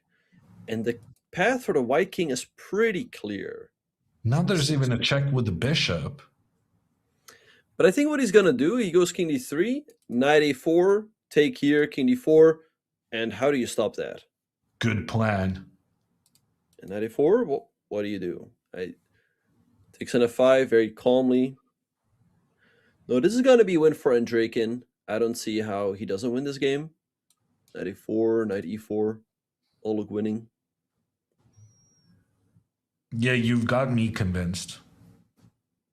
f4 played, and he's going for rook e5. Yeah, I mean, white's practically up a piece. This knight's not doing anything. Okay, so it's going to be 1-1 here. Rook e5, GG. clearing up that square for the white king, intercepting the black rook of resignation, and equalizing on the in the match. We're gonna jump back to our winners bracket final. The winner here gets a huge advantage in the grand final with an extra life there. And right now, Toivo Keinanen is looking like he's going to lose a second game in a row. I'm asking a question, so don't feel like I'm. But this looks good for White, right? I liked his position like 1 or 2 moves ago, but now I don't, as I don't see how you defend a 4. I liked it around here, but he sacrificed this pawn, which, okay, but maybe king e7 was a better move. But now, again, how do you defend this pawn on the 4? And if you lose the pawn on the 4, I think your entire position falls apart. And that is a potential 2-0 lead for Bhavesh Bahayan. And, well, to be fair, we have seen Toivo get back from those 2-0 leads previously. So let's not rule him out on that account, but he has made life difficult for himself. Okay, it takes an f1. I assume white recaptures. Rook f8. And do you think he's planning to meet queen g3 with queen g5? Queen e3 played. Okay. I mean, I feel like you have to go for the queen trade here as black, but now white isn't even allowing that to happen. I think white goes f4. Okay, dives in with queen h4, but again, the time, he's down a minute on the clock, and here white goes, king d2. g3. Rook f2, defending everything. Rook f4. You can even consider just push. Oh, that's a nice move. a4, a5, not the end of the world. You still have bishop c8, but 22 seconds. Time has been a problem for Toivo this entire tournament. He's shown some really nice scrambles to, well, basically he's been able to play well enough to make his mark known on the game before his time runs out. But when he doesn't manage to get those great concepts going, then he's just losing a lot of games on time. This has to be winning for white, but not that clear. If you trade everything down, then, you know, e3 and king e4 is on the card. So the champ taking his time here, there's got to be a way to, like, win this. I mean, I see a win with a queen trade and then the king moving up, knight f3. But it seems very unnecessarily complicated. Okay, king c3. I mean, Toivo needs d5. He wants a check. No. It's not entirely obvious. Now queen check to get the black king away, I would think. Check. I would give this check, 100%. Yeah, that's a good check.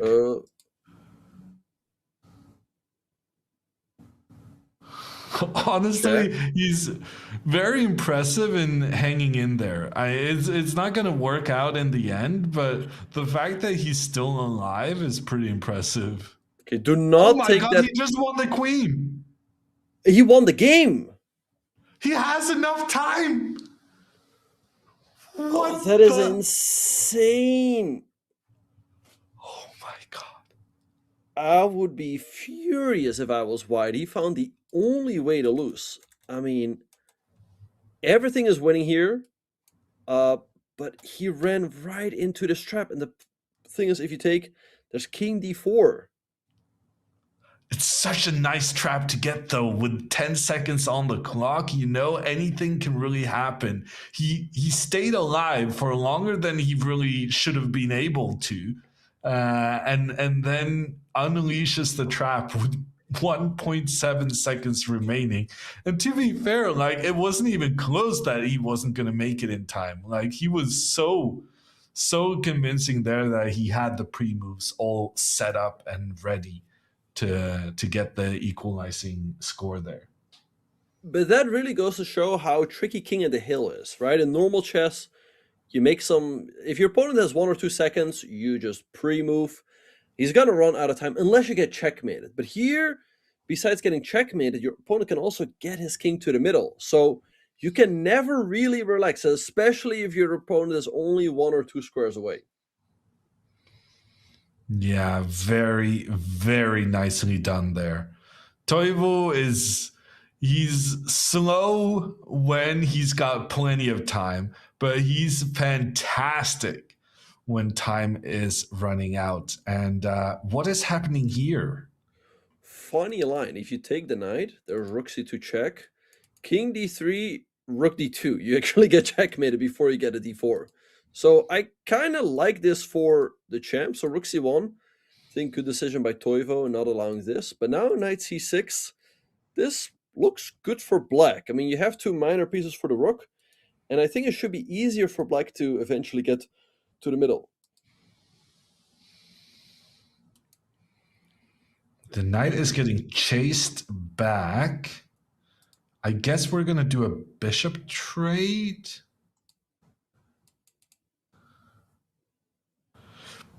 The problem for white is how to get the rooks involved. Probably you just need to push the rook up right now in order to double them and have them work in the same direction. King d6, the champ only 1 square away, but it's not that easy to actually get access to that square, although e5 makes sense. I think the knight has to go, because if you wait too long, black's going to take and take again, so he takes. Okay, you recapture with the pawn, I assume, and there we have it. Yeah, pawn to b4, I like that. Okay, take. Not sure, because now Toivo gets a slightly clearer path for his king, but maybe goes bishop d7. Toivo again down on time. I had a funny idea, but it doesn't work. Like, I had the idea to, let's say, go check and meet king d2 with knight e4, but I can still take and rook c5. Anyway, I'm noticing that you're a lot more attuned to these kind of sacrifices to get the king in.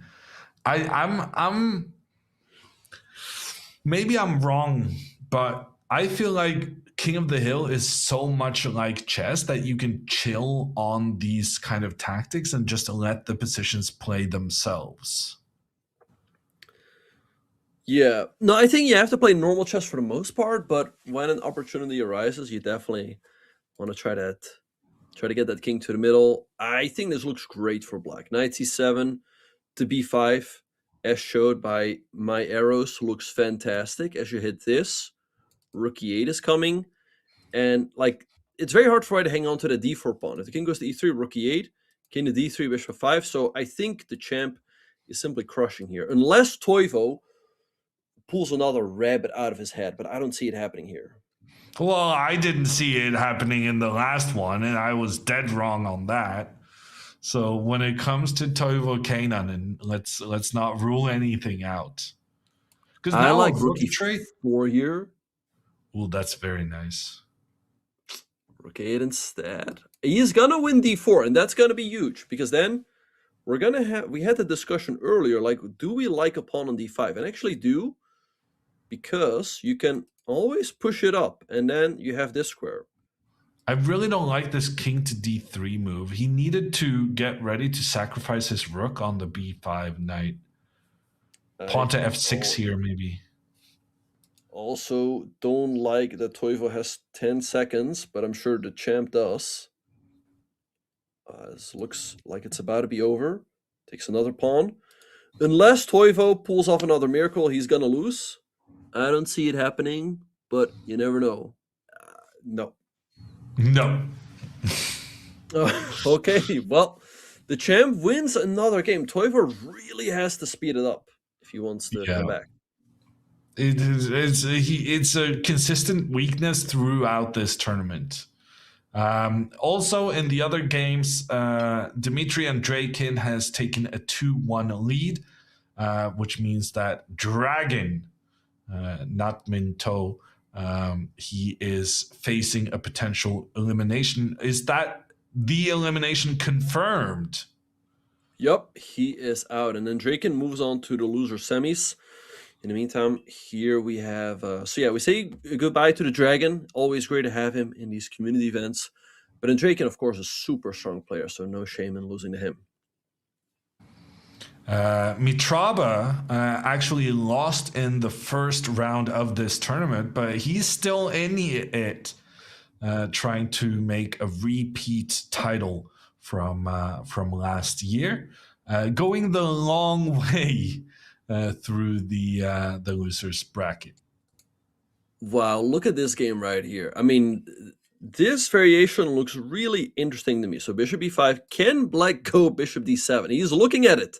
These arrows, these circles are his. So he's looking at bishop d7, take on b7, king e6, you take the rook, and then what is what he's asking. Like, the king on e6 is only one square away, but can you... Oh, wow, he goes for it. Well, at this point, did he really have any choice? Like, he had captured a central pawn for crazy reasons. So I feel like he kind of just had to go here and hope for the best.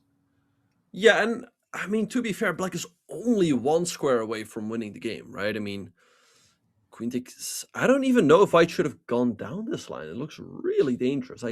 Really? I feel like there's got to be something for black, right? What are you seeing? To me, it looks very safe taking the rook. Yeah, but g5. Okay, bishop g3 has to be played. Yep, there we have it. Okay, so the thing is here, black needs to have something in the next couple of moves. Otherwise, white is just going to unleash a big attack on the black king. I like knight e2 a lot, because with the knight on f3, you add another defender of the e5 square. Okay. But check? Or do you just go queen b6? I think you do.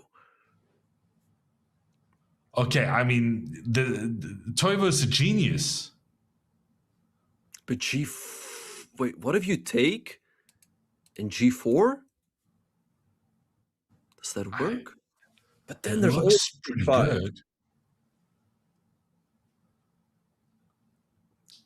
Goes g4 right away, but check, you have to go to f6.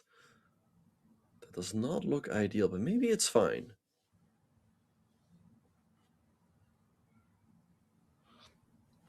There's also the queen check you talked about earlier. Going for the queen trade. Bishop f4, holding things together. You have to go h6 and take the knight, right? I think so, yeah. Then the question is, what does white do? Maybe h4, he goes 96 instead, hitting the queen. Okay. Queen b3, maybe? I mean, the miracle of this game is that Toivo is not down on time, which it is the number one reason he has been losing games. Although now white gets to castle, I'm not sure. Yeah, I think you do castle. Takes, and you still control that e5 square. But you are losing your knight. Or what about this thing on g4 and meeting ef with queen takes f4? Yeah, that also looks good. The black king is in trouble now. I mean, we were very impressed with the concept of black's king just rushing forward in the center. It is very much in the spirit of this variant. Absolutely. But I have gone from thinking this is good for black to thinking black is dead lost right now. But now you're going to have to meet knight takes h7 with king g6, and your king is getting pulled away in the wrong direction. Yeah. That being said, and also you can take on e5. Right. Yeah, this looks too much. This looks like it's too much, and the king is now getting closer. Okay, take f6. Not over yet, though, especially not against Toivo, but I think he's just lost. 31 seconds left for white. Are you able to do some magic going for the queen trade? I would decline the trade. Yeah, and he agrees. King of 7. I mean, not over yet. Trying to give some checks, forcing the black king further away from those central squares. F3. I like F3, kicking the knight away and paving your own path. I also like G3 because I think it's a better path for our king. Goes Queen F2. That's an awkward move. Rook F1. Rook D8. Okay, he's just pushing up the pawn now. F4. Find a plan and stick to it. But less than 10 seconds remaining now. And Toivo is a super good bullet player. So let's see if... Oh, drops D5. Not sure about that. Okay, hangs E3 though. 26. Gives a check. Ooh, he hangs the rook. Surely it's checkmate in 2 moves. Yeah, he makes it. 1.6 seconds remaining, but it's checkmate on the board to end the game, but also ending the match, right? Because that was the third? Yeah, that is 3-1 for Bavash. I mean, he's the better chess player, and I would like to think that should matter in this format. On the other hand, Mitraba, after losing the first match against Kainanen, he's been on a tear and really showing some of those skills that have made him the champion. The other way then, and say Mitraba, say that those specialized King of the Hill skills may come into play. I actually was going to suggest, when you were talking about the Catalan as an opening, I was going to say maybe you should go with the stone wall defense as black. And that is what Andreykin has decided to do here, just very aggressively placing his pawns in the center of the board and also getting a lot of quick moves, which has to be a benefit of this strategy, that you very clearly know your plan forward. I wouldn't be surprised if this game actually ends up in kind of a normal draw, in the sense that, like, how is any player ever going to access these central squares? Unless white all of a sudden sacrifices a knight. Black goes b5. Wow, I did not expect that. Yeah, me neither, but Andreykin is... If you're familiar with Andreykin's playstyle, I used to play against him when I was, better and younger. And one of the things that annoyed me about Andreykin was that he was so calm about being in a worse position. He was like, yeah, no, my position now is bad, but it'll be better in a while. And he wouldn't get annoyed at, being worse. And that's a bit of a superpower, but also maybe makes him play uglier moves in terms of giving the white queen access here down the c-file. Yeah. I mean, to me, this looks like a normal chess game. Like I said, I don't see how the players will ever occupy these squares. King of 7 played. Problem is, it's difficult to kick that knight away, as then it will jump into the f6 square. Queen c8 by Mitraba. I think you definitely keep the queens on and play a move like queen h8, or where would you go? Yeah, I mean, but both of those you highlighted, I think, are very good. No, actually, I would have kept it on the c-file, because now Andreykin is going to start a counterattack. Yep, and there he goes.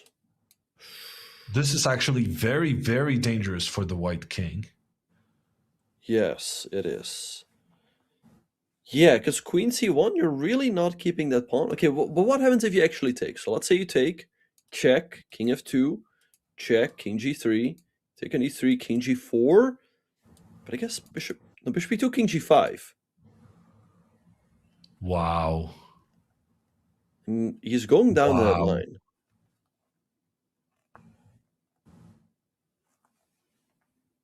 So we think white is winning? That's amazing. I think white is just winning in the normal chess way, Bishop d7. Wow, okay. He's defending that super important pawn on e6. So now let's see what Mitraba is going to do. Okay, never mind, because white's pawns in the center are still very fragile. Yes, and these pawns, as Why we is know, he matter. moving the king What? there? He could have just. But maybe he thought it would run into knight h5. Okay. But Why are we not taking a free pawn as white? I don't know. Okay, check. Or queen d8. Yeah, there we have queen d8 on the board, hidden bishop. Nice move. Isn't black just losing here? What do you, bishop e8 check? I suspect black has been losing for ever since he played that pawn move on the queen side. Queen, oh, a nice move. Okay, king of... King f8, okay. Knight takes e6, king f7. Check.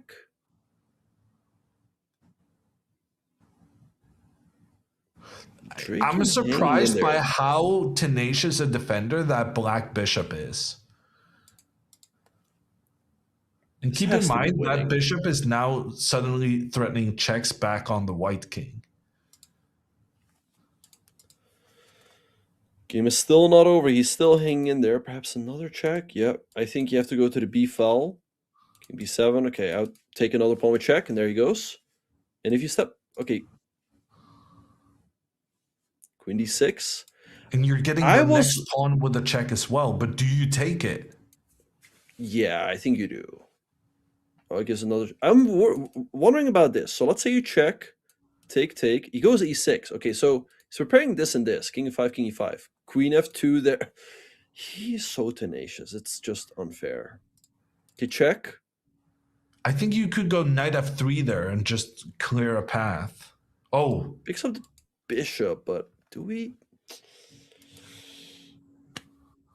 G6. And now knight f3. Check. Now knight f3, surely. This has to be winning for white. He's about to threatening checkmate into queen. Yeah, checkmate. Queen c5, b3. Nice.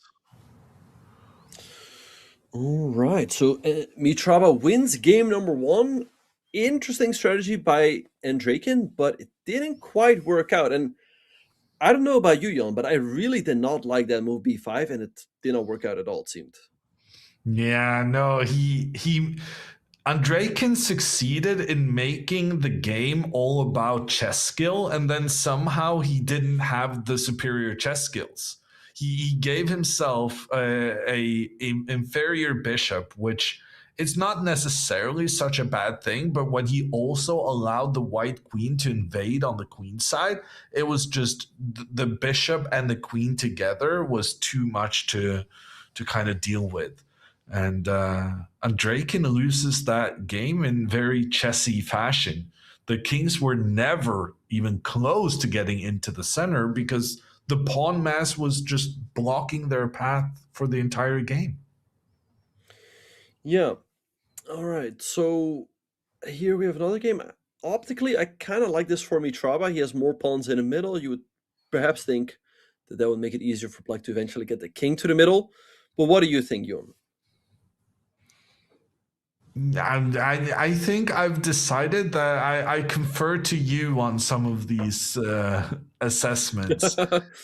I feel like you're so much more aggressive about getting the kings into the center, and you've been proven right a couple of times, which makes me think that I may have overestimated the value of pure chess skill in this variant. Yeah, I think you have to play chess, for the most part, but you always want to be looking for a path. And I like that move, king g7. Now, he's not going to play king f6, king e5 in the next couple of turns, but, just putting it there already, just in case. h4, that being said, on the board in normal chess, I like Andrakin's chances with the 2 bishops and the black queenesses, but, I think that was a great move, by the way. e5, e4. Bishop e5? Welcome, Raiders from Chess.24. This is the King of the Hill Championship, and the goal of the game is to get the king into those 4 central squares on the board. Right now, this is the loser bracket semi-final There is there's a need for wins for both of these players to get into the grand final. Mitraba, the reigning champion, playing here with the black pieces, he took down the first game against Dmitry Andreikin, one of the top 30 normal chess players in the world. But so far, Andreikin isn't really proving my hypothesis that normal chess skill is paramount in this format. Yeah, Mitrov, of course, also a very good normal chess player. He is a grandmaster, really good blitz player, and that is why he's giving Andreikin such a tough time here. Queen takes e4. I feel like now Andreikin's king is very close to making it to the middle, whereas for black, it's difficult to bring that king in. That being said, what do we think about rook takes f5? Or I guess you just slide over, yeah, to e2. Probably. But once again, those queen trade moments, they're so pivotal for all of these games.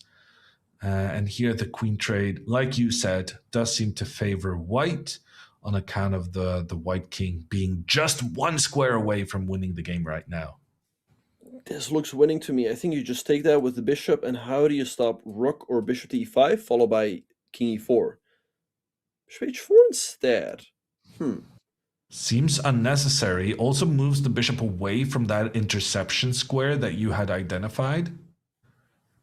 I like that term, interception square. Yeah, that's a nice. Rook e8. Okay, so he's fully going on the inner or the blockade. We refer to that as a blockade on the e-file, right? I'm not sure. The problem is that the white rook is doing the same thing, making sure that the black king is unable to get into the center. Oh my god, he just gave away a rook. Oh, but he's intercepting. If you take, for the audience, there would have been rook e5, check, followed by king e4. So that's why he didn't take. So he wasn't winning any material. So I thought it was just a rook blunder because you had no way of winning material afterwards. But the idea was that more important than material is getting the king into the center. And now checkmate in one threatened. And how do you stop the rook h6 played? Okay, do we take the bishop or... Oh, rook f8! Rook f8! He missed mate in 2. Rook f8 and king e4. Nice idea. This is also kind of nice. Yeah, you cannot take the... Okay, rook h7 and king e4. Nice. Very nice win by Andreikin to level up the score. Andreikin seems to have really gotten the hang of some of these unique tactics to this format. The match is tied at 1-1. Yes, that was a great blend of interception and blockades to eventually maneuver his king to the middle of the board and win the match. Anyway, here we have a London. What do we think about this one, Jon? Wow. What? He blunders the queen. Andreikin sacrificed his bishop, making the argument that the bishop could not be captured due to the black queen trapping the white rook on the queen side afterwards. But Mitraba, he just saw a normal developing move, paid no attention to it whatsoever. And as a result, he now has a queen less than his opponent. You asked for my view, Benjamin, and I'm happy that I didn't respond until that, because now I get a very easy task of saying, I think black is doing okay. Yeah, I think black's doing pretty okay, yeah. But, you never know in King of the Hill, right? Maybe he makes it to the middle. I mean, this is just completely losing. That is shocking. Wow. Yeah, I don't know what to say about that. The guy just let his queen be captured. That is insane. Yeah, all right. So for those of you who missed that, what just happened was that white played queen to c2, bishop f5 was played with the idea that if you take, black takes here and you're going to win the rook. Usually white takes here, but you don't leave your queen hanging. That was a bit much. So I feel like, and he's taking his time. He's taking his time in Drake, and I would have already played King D7. But that being said, I'm pretty sure he'll get it done, and there we have it. Okay, what a turnaround. It goes from 1-0 in favor of Mitraba to now being 2-1 favor Andreykin. Andreykin just benefiting from that enormous gift of free queen. Literally free queen. I mean, we often say free queen even if you get 2 pieces for it, but here it was really nothing in trade for that thing. Yeah, absolutely zero was what White got there. All right, so they're going down the same variation that we saw in game number 2. We initially liked it for Black, but Andreykin actually won the game, so I'm very curious to see how this one will play out. I would think that the pawns in the middle should favor Black. That being said, the pawns can also be in the way of your king. Yeah, I don't know. I'm not super impressed. Oh, Andreykin is winning a rook. Yeah, the question is how much it matters, though. And, I mean, bishop. Okay, so take 95, yeah? Yeah. That being said, maybe you move your king, take, recapture with the knight, f6, king f7. Yeah, but you weren't really intending to give away the rook, though. So there's also the mental, the psychological thing where you're like, oh my god, I'm losing a rook. That was my intention, even if it's okay for you. Goes queen b3, offering the queen trade. Mitraba says no. And again, I like this idea of f5. I would play f5 here.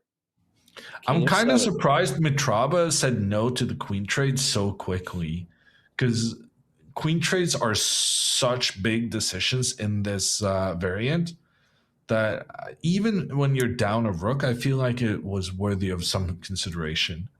I think that definitely could have been considered here. Yeah, maybe trade followed by f5. But I like it, but he said no. Anyway, we're in this position right now. Queen e4. It's king of the hill, not queen of the hill. That's why this game is still ongoing. And now, perhaps, if White moves the rook, okay, you would have to get the queens off first. But I don't like the bishop on f6. I really want to push that f-pawn and bring the king up. Yeah, you have shown some very eager tendencies of getting the king involved, but at the same time, a lot of these games are just decided by normal, regular checkmate. The coolest games are decided with the tactics and the king getting into the center, but most of them, I would say, is just take more of the opponent's pieces than they are able to take from you. And talking about that, doesn't rook a8 trap the queen? And what? He misses it. I'm pretty sure that traps the queen, right? Oh my god, and Andreykin allows it once again and missed a third time. Rook a8? Okay, but now you can now take you get the bishop. d3. I don't... Okay, now it doesn't trap the queen anymore. Now the queen can get back and attack both the pawn and the bishop. Not only are you... Why didn't he move Rook the queen? a8? Or am I missing something? What? I don't understand. Is that the fourth time it was a potential... What? What is going on here? In the player's defense, we have been playing very tense games for 2 hours straight, but that is still a huge miss at this level. A queen getting trapped multiple times over a very, very short period of time. I think he was not looking at it. He was like focused on what is going on the king side, and then see like, oh wait, that queen on the queen side, I can just trap it by moving my rook over. That's my only explanation. Ooh. So Andreykin here with the white pieces, he's up so many things. But you get a little bit nervous when that king is marching up the board. Draken with the white pieces up 30 seconds though. That should be plenty to win. Can you go? Yeah. Can you go bishop e5 and king e6? Did It's over. Draken blunder? Uh-oh. That's over, right? I think so. I don't see how you're stopping king e6 to d5. Okay. He's Oh, moving he the wants knight knight in c3. position, That but is a full piece. This has to be when. Okay. King f2. He goes for it himself. Grabs a very clever pawn, stopping king e3. and also you if the go. white king now pushes forward, He goes for it. If you take king e3, but yeah, rook but there's f4. rook f4 and then king up. Oh yeah, like if white goes g3, you don't even care Maybe about this. rook You takes go king pawn. e6. No. King d2. Check. That's it. King e6. GG. No, what? Why not king e6? I don't think it's going to matter. Both players down to 10 seconds, but black has all the pieces and the king in the center. We are going to see a tiebreaker in this very exciting semi-final because the reigning champion Mitraba has equalized in the final game to make it 2-2. What a game that was. I'm pretty sure white hung their queen like 4 times. It could have been travel rook a8. Black missed it. Then it seemed like white was going to win. But again, king of the hill is so tricky, especially if your opponent has that path for his king. Mitraba used it. Yeah, very efficiently. And what a treat for those special King of the Hill tactics. That was worked to perfection. He was down a rook and 2 pawns in trade for a bishop. But that was... But he used that bishop to maximum force, Benjamin. Yeah, it's really funny. Like we said earlier, he should go rook a8, trap that queen. But instead he went bishop h8. And later on, that bishop actually won him the game. Here we see another exchange love. What do we think about this one? I think the exchange Slavs have been working out pretty well for white. So I think this is a good choice from Mitraba. All right, bishop d6. Okay, if I was in Draken here, I would be tempted, as you know by now, to go king e7. Okay, e4 played. This is looking very nice for white, I think. The white king has the path into the center. You can start making some kind of goofy sacrifices in the middle. I'm not sure I like that rook d2 move. King f2. He goes e5 instead, closing down the center. Yeah, but now the center is kind of stuck and... Okay. Rook e1 hitting the pawn. Rook e8 to defend it. f4. Okay, stopping e5. White is definitely better, I think. Okay, actually, I take that back. I have no idea what's going on here. This now looks better for black. The knight coming into white's half is very annoying. Yeah, really annoying to defend that pawn on b2. He goes knight e1. Ooh, nice move. We Knight could f2. see a repetition here. What are the rules? I think we just go again. We just play another overtime game. I like this for white because I think white's winning a pawn, and then I think it's going to be difficult for the black king to come up, and white's going to have a pretty clear path. But what if the queen moves back diagonally here? How do you feel about the 2 rooks versus queen? Yes, but we don't have to do that. We can go b4.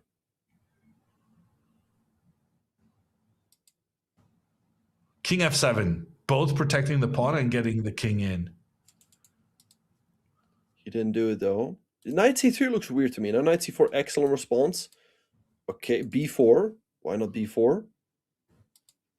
But why block this square for your king? And Draken goes king of 7. He knows the name I of the like game. h3, preparing to create an attack against the h7 pawn In b5. by eliminating the defender. Now the queen has to trade go or- back. Or do you trade? Also possible.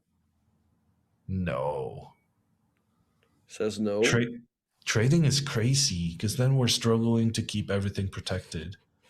Knight f5. Oh, and now I like this Petrosian sacrifice rook e4.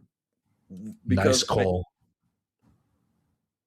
I'm very surprised Andrejkin didn't find that. Why didn't White give this check? Yeah, now he stops it with g6. Both players are really focused on making their moves quickly. They know that when you get very low on time, it's so easy to suddenly allow your opponent's king into the middle. And Draken is setting up a devilish trap here. He wants to take. Take.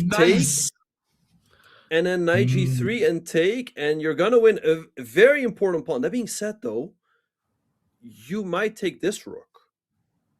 But he's setting it up. This is a big threat. That would win the game if Mitraba... And he doesn't. He doesn't blunder it again. Or, like, doesn't give him the opportunity. h5. Ooh. White's king is not safe at all.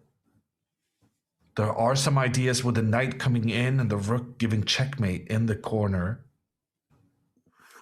There are ideas of check, but there's still king g1, queen f1, and then king h2. Queen a4. The black queen is trying to get the rook to move so that the queen may join the rook in the attack. Okay, 1. Okay, you cannot move this rook. It runs the rook h1. g4. Wow, Nice what trick. a move. What a move? You mean what a terrible move? What a move, right? Could be good, could be bad. Knight g5, maybe king f5.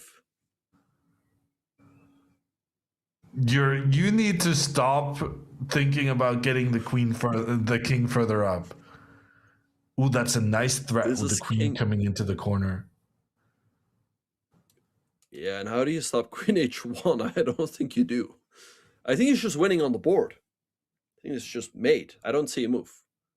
Nice play from Andrejkin. Just using that fragile positioning of the white king to perfect, and he wins the rook. And with that, Andrejkin is gonna join us for the next match. He is the winner of the losers semifinal. He will play against Toivo Kainanen in the losers final. And the winner of that match will get to challenge Bhavesh Mahayan, who right now is doing pretty good. You know, he's chilling, he's watching the other players fight it out, trying to just not get too excited about the fact that in the grand final, he's going to have one more life than his opponents. Yeah, so that's going to be exciting. That being said, he is going to have a tough match against either Toivo or Andrejkin. We saw both players facing off against one another earlier. I believe Andrejkin had a 2-0 lead. Toivo managed to come back, so that's going to be an absolute thriller. And also going to be a thriller. Coming up soon is the Norway Chess Tournament. 12 world-class players go all out to avoid draws and dominate. Any draws will result in an Armageddon playoff. So we will have a winner one way or another. Magnus Carlsen, Gukesh, Musachuk, Yuven Yun, and others will be competing for one of the most prestigious titles in classical chess and a prize fund over $180,000. The action starts May 25th, and we're covering it all on Chess24 streams. For everything else you need to know, go visit go.chess.com/Norway2026 or use !Norway in the chat. So that's something to look forward to. as we take a break while we look forward to the more coming up very, very soon, which is the Toivonen, Kainanen versus Andreikin match.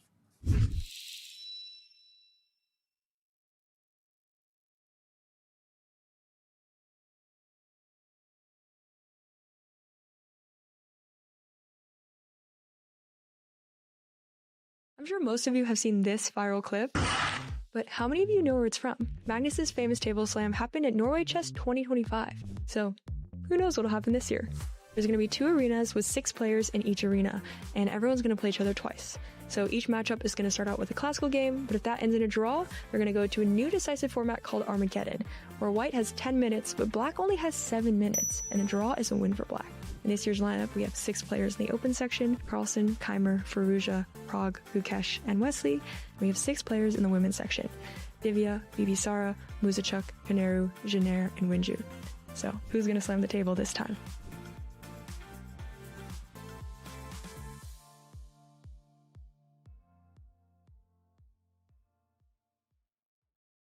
So Arjun, I'm sure you've done a ton of puzzles in your time, but now we're going to see if you can do one blindfolded, okay?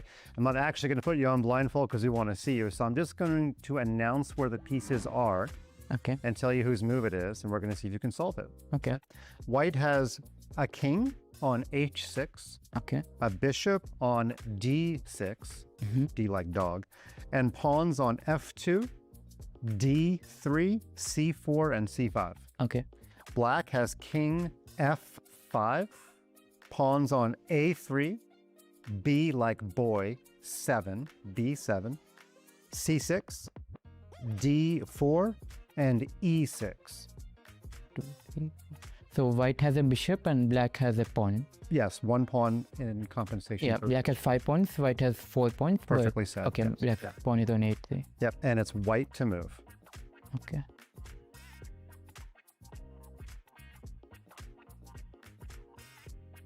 Black's last pawn is on e6, right? d4, e6, c6, b7, 8. Correct.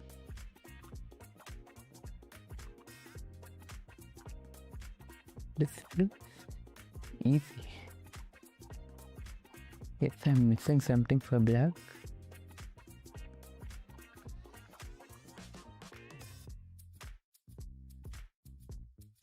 Okay, white has to go bishop e5 and king e5, king g5 is mate.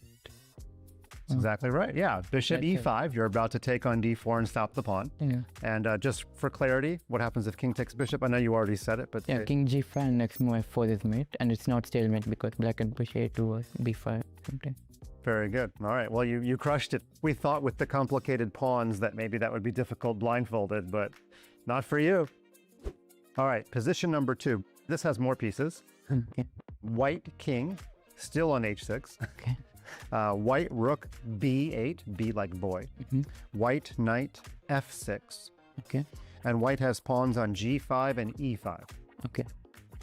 Black has king e6, rooks g2 and c1. Okay. Pawns on a3, b6, and f5. b6, f5. Okay. So black is an exchange and a pawn up. Correct. And it's white to move. a3, b6, f5. Correct. That's just mate in 2, right?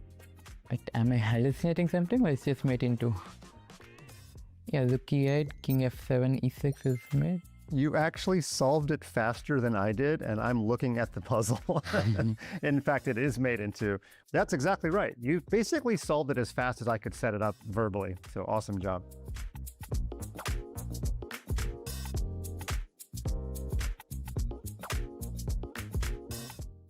The fastest, easiest way to improve your chess is now the most fun way to improve your chess. Chess.com's brand new puzzles now have loads of exciting features to make solving a joy. Earn points and race your friends across puzzle tiers from wood to bronze, all the way to legend. Rack up bonuses for streaks, for speed, for accuracy, for daily solving, difficulty, and more. And now, you can get feedback from Coach while solving puzzles. Coach lets you know what each puzzle's goal is and why a move doesn't actually work. And, as always, puzzles will be selected just for your level from our database of hundreds of thousands of high-quality, beautiful, brilliant, and instructive puzzles. So what are you waiting for? Try puzzles today on web, Android, or iOS, and have a blast leveling up your chess.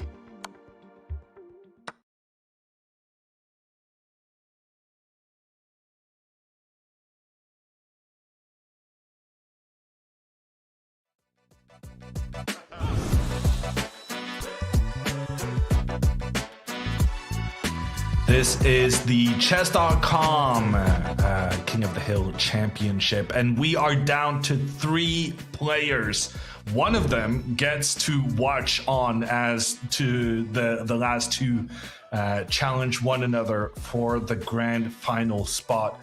Bhavesh Bahayan is the big favorite to win this event right now because he will have 2 lives in the grand final, but Dmitry Andreikin and Toivo Kainanen wants to have some say in the winner of the championship. I'm Jon Ludwig Hammer, and I'm joined by Benjamin Bock, and we use the break to discuss who is the favorite right now. And Benjamin, I mean, if you don't mind me revealing what you said, you still think Andreikin can take this down? I think so, yeah. I mean, we saw him earlier. He was leading in the match against Toivo. Toivo managed to come back. That being said, the winner of this match will have to beat Bhavesh twice, and Bhavesh has been in great shape so far. And Toivo now doing a London Catalan mashup, and Andreikin sticking to that Stonewall-esque strategy, which you must be liking, Benjamin, as you've been calling on the players to push their F-pawns forward on multiple occasions. I mean, often, you want to grab some space, get that path going for the king. Knight c6, interesting move here, but yes, this setup by Toivo is really interesting. What do you make of him putting that bishop on f4? By interesting, do you mean terrible? I mean, unconventional, right? So it could be good, could be bad. I mean, you keep saying these kind of these words that is trying to kind of soften the blow. So let me come in with some blunt, harsh reality. I think this looks terrible, and I'm not a fan of it at all. That being said, I'm kind of not a fan of how Andreikin reacted here with the black pieces either. Ooh, g5, look at that. That's a pretty unconventional move. What do you think? Wait, what? He just hung a piece. Wow. What? And he Wait, didn't take what? it. Bishop takes c6? The bishop could take out the knight. The knight was the only defender of black's bishop inside white's half. That was a free piece in 2 moves. And both players... And these guys are good at chess, or at least supposedly. They both miss it. That is insane. King f7 played by Andreikin, moving that king up. f4, Toivo grabbing his fair share of space. Take. And knight a5. I don't know what to make of this. I'm guessing Andreikin now sacrifices a pawn on the edge of the board, thinking that if he gets to push forward in the center, he would be very, very happy. Ooh, no, he goes for the bishop trade and in a different way. Oh, this looks... I know what you want to do. Do you want to do this? I'm not saying I want it. I'm just saying I know what Toivo wants. I'm honestly surprised he managed to avoid that. Rook takes that pawn would just have unleashed all the fury on white and black's king. But to be fair, what he's doing now looks pretty convincing as well. The white queen joining an attack through the right-hand side of the board. Honestly, I feel like he had perhaps some better opportunities. I mean, he goes queen e2, But if we may go back a few moves, to me, rook AE1 looks more logical, or perhaps the knight sacrifice here. Now it feels like Andrakin is still very much in this. I mean, the queen on d5 is holding things together.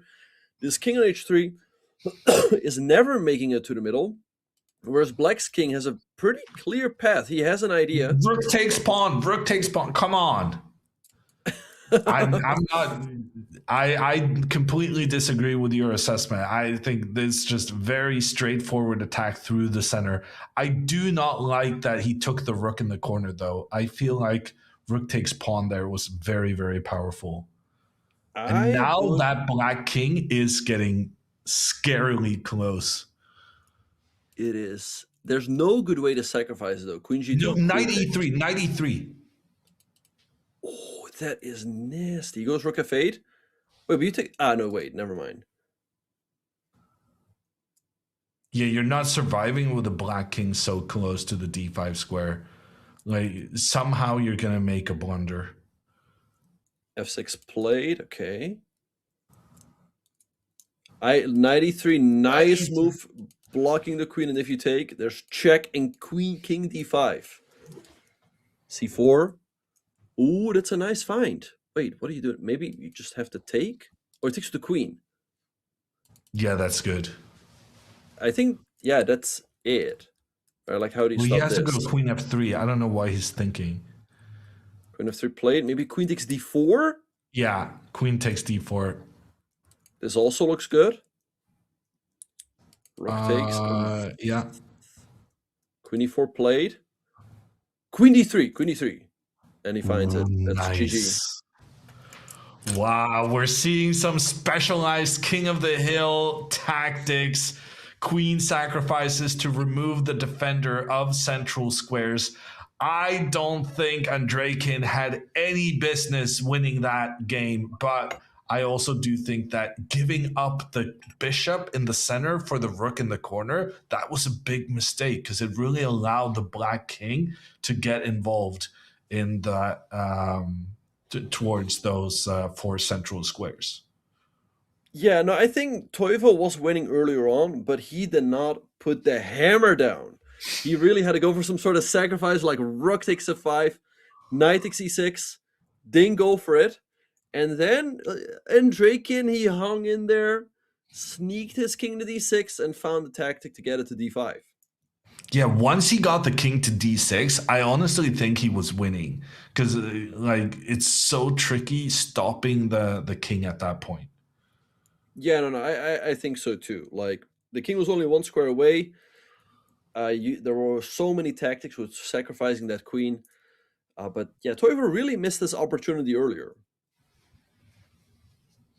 Okay, another big fight brewing.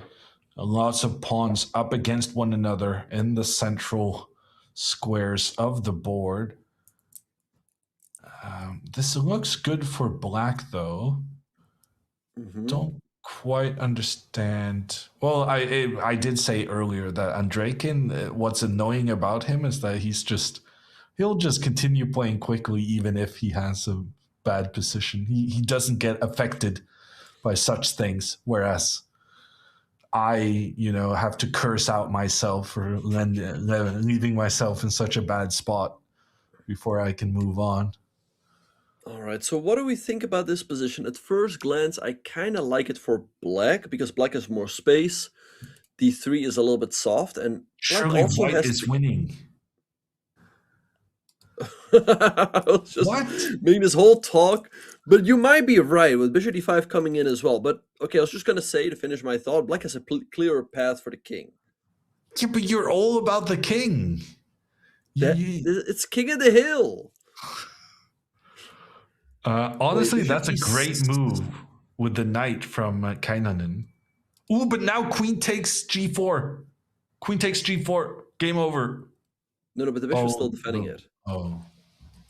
Okay, king g7. Here it comes. I was so excited about giving up my queen. Why did you not go king g7? 93. No, I think black is doing great, and I'll tell you why. Oh, okay. Maybe he had to play 93 and move earlier. Takes the rook, but again, how do you stop this? You make a very good point. Again, do not underestimate that king coming down. E2 is a D4, threat. D4, D4. I like that move, yeah. Have to go Bishop D4. takes. Bishop takes, and then what? Well, that But again, I don't know. But how do you stop this? I think Toivo might even be looking at this. Because with the queens off, if there's... Like, then if it's lost, it's really lost. No, but suddenly... Oh, yeah, okay. Yeah, maybe. I don't think King you stop G2 this. now. King G2. But King G7? We have to take the rook. G takes. And then queen to f4, maybe? Right. Yeah, we might go down that line. So takes looks forced to me. GF. And queen f3. Yeah, it's all on the board. King f6. You do play that move. Queen f4 is absolutely forced. But you can take on b2 first. Yeah. And then get a check. I don't know if there's any value to that. I don't understand why he starts with queen e6. I would go king f6. He's threatening queen e4, I think. Yeah, but why would you not start with king f6? And if because then okay. It's pinned. Right. Okay, rook f1. Yeah, queen e4 now is just winning. Rook e1? Wait. Wait, why did he go queen e4? Wasn't that the entire point? Wait, I think he blundered. No, wait. He just blundered the game. King but queen e4 was winning instead, right? Okay, rook takes e2. Takes with the queen instead.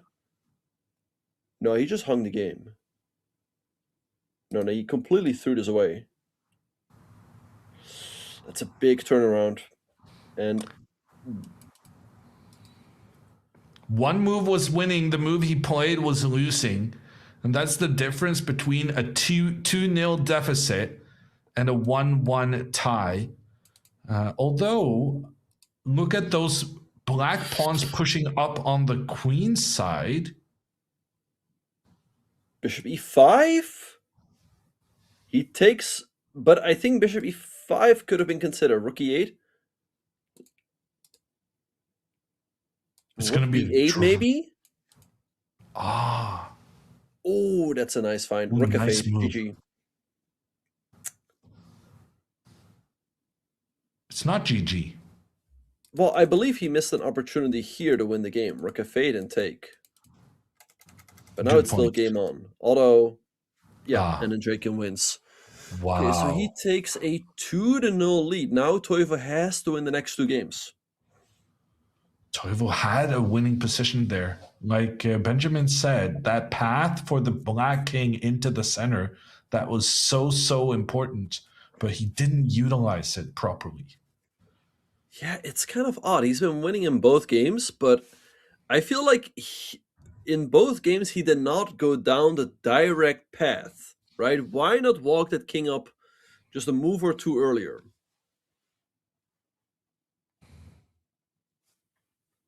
Okay, so what do we think about this one? Center is fairly closed. Difficult for both kings to make it to the middle. Yeah, it's chess for now. But as far as chess positions go, this one should be pretty good for black. Ooh, but pawn to e4, was that a potential for an early attack? The thing about going for the early attack is that sometimes your opponent is going to benefit from you sacrificing to keep the king in the center. All right, so we see that trade on f5. Who do we think this favors? I mean, I could, by the way, see a future where black maybe goes like rook e8, e4, and then walks the king up to e5. But it's still pretty far-fetched. I don't know. That makes sense to me. And you know, your attitude towards always looking for the king advancements, it has grown on me. We are seeing the significance of those crazy king first attacks working out. Bishop h1 looks a little bit odd to me. Bishop d3. I feel like in this game we might just see Andrakin's chess skill playing out. He's pretty good in these positions. Knight a4. Okay, you get rid of the bishop. I think that's important because now the light squares might be a bit weak. I don't know. I kind of like this for black. I don't like that. I want to go pawn to g5 though. Yes. Okay. Knight e4 now. Knight g4. f3.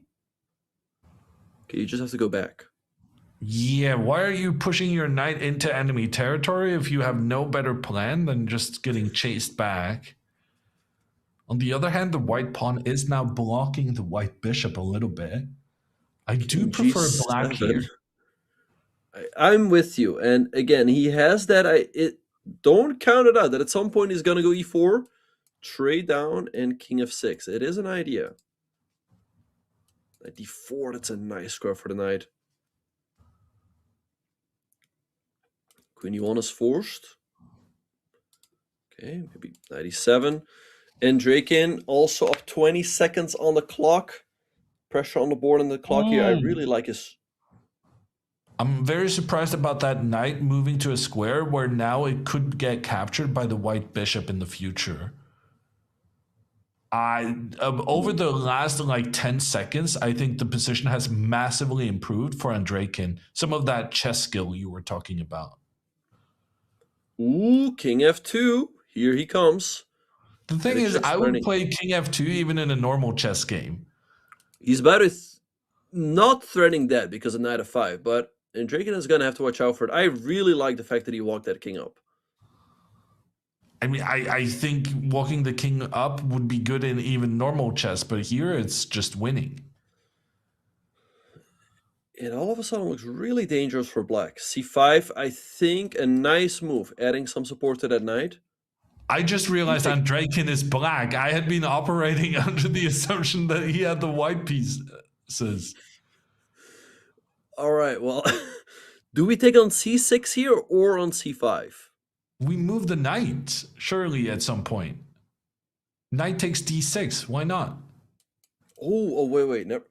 I was looking at how to get the d4, but yet, wait, actually, isn't this game Pawn over? to e4. Knight c3 was terrible.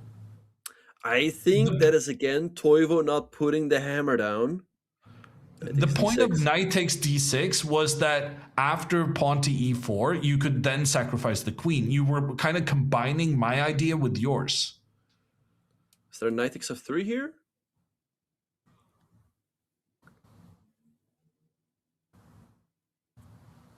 Or knight somewhere? I mean, it's capturing a pawn better than not capturing a pawn. Oh, he just hung mate in 2.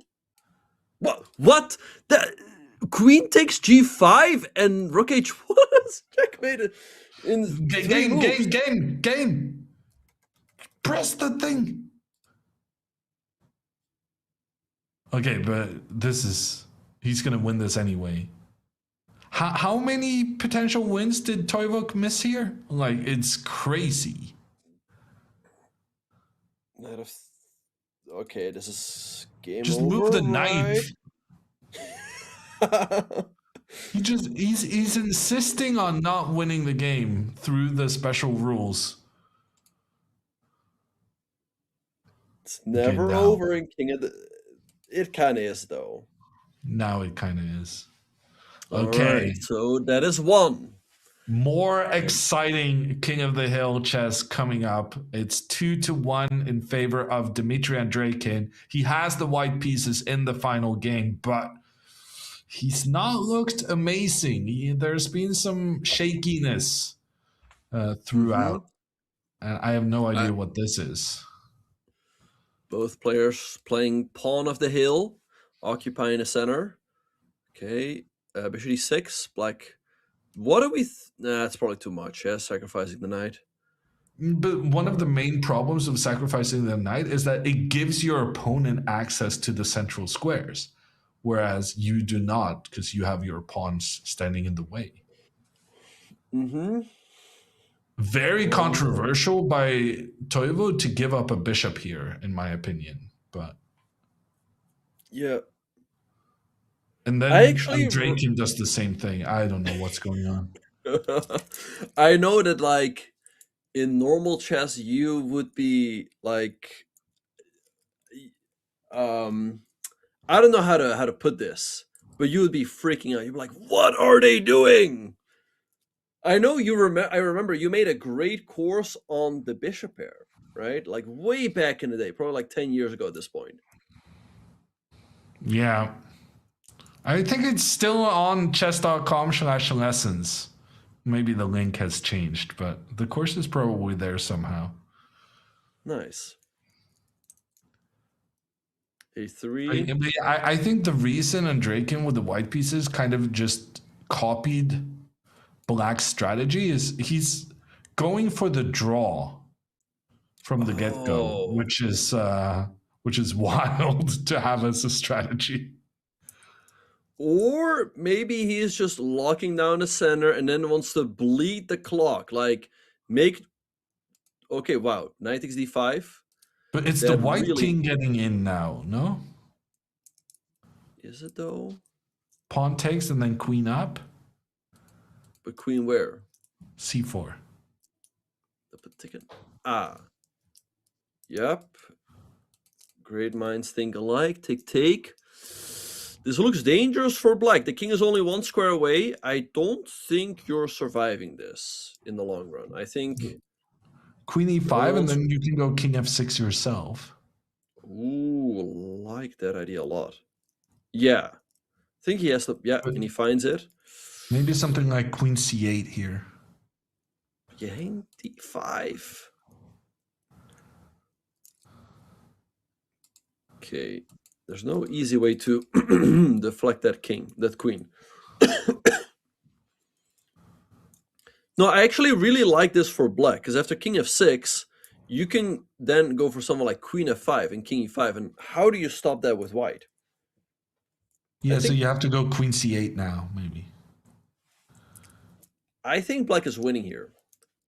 No. Just, queen c8. Just calling it. Oh, yes. You're winning the game. Yes. He finds it. Nice. Okay.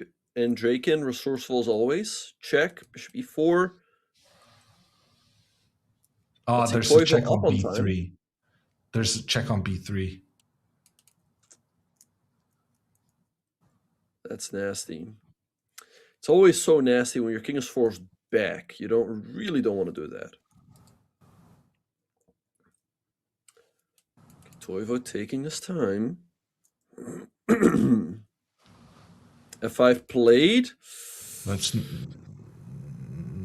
Maybe it's controversial move. Maybe good, maybe not. Who knows? Maybe queen pawn to g4, maybe. King f6. Then queen check and queen h8. Wait, they trade what? What? They trade? Wait. Can you? He goes king e2? No, he's going f4. Wow, this is super sharp. Or maybe he's just gonna sit with king f3 and go for the draw, like you mentioned. Maybe he's just going for the draw. At this point, he's just happy at any point that his opponent. Bishop c5 is awful, though. Like, what is that? Wait, but king e7 at d6. Bishop c2 played. What is going on here? King d6.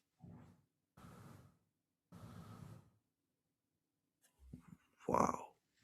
King d3, king d6. You have to defend that bishop e3. a5. In normal chess, this would be the most boring opposite-colored bishop endgame in history. And here we are genuinely excited about what's going to happen. But g5? No, but then g4. G4, game over. Oh! Did he just... Oh, he just blundered. Well, he didn't really have a choice, right? He couldn't agree to a draw.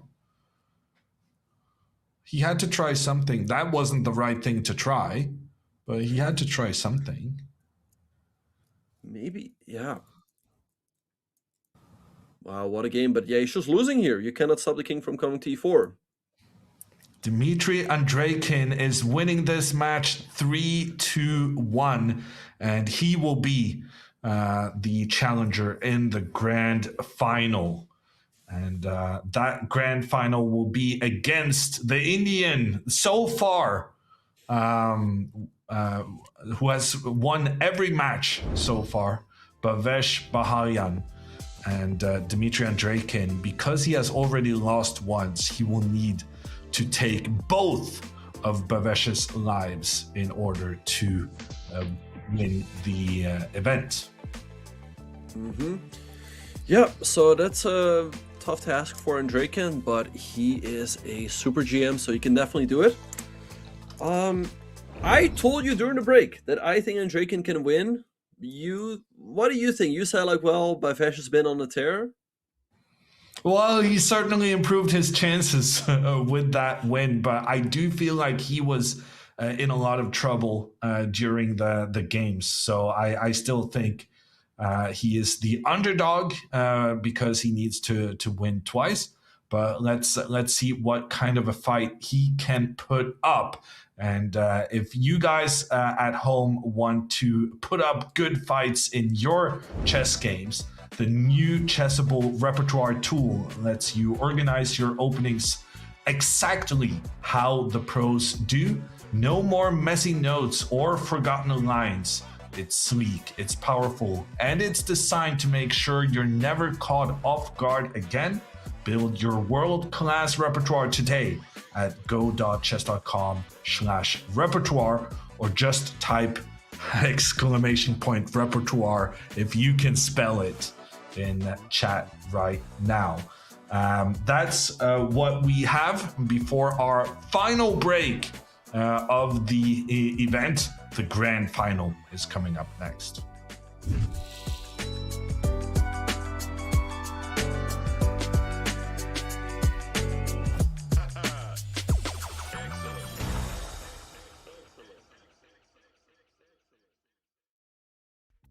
Are you ready for the challenge? Yep. Are you good at blindfold? Not bad. Okay.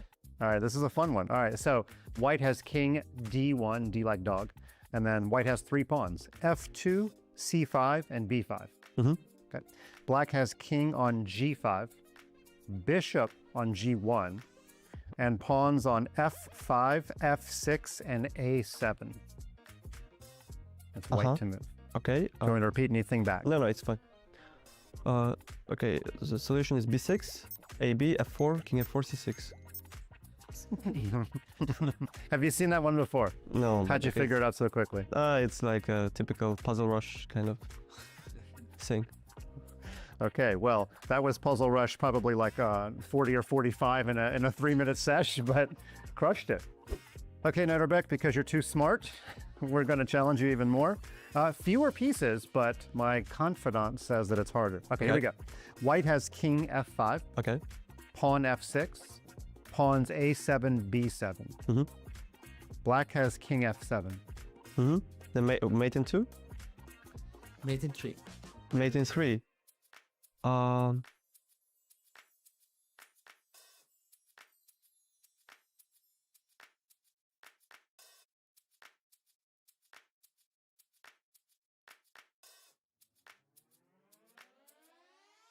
a8 bishop, king f8, b8 queen, king f7 bishop at d5, and if a8 bishop, king g8, then king g6, king f8, b8 queen, and king e8 also king a6, and b8 queen.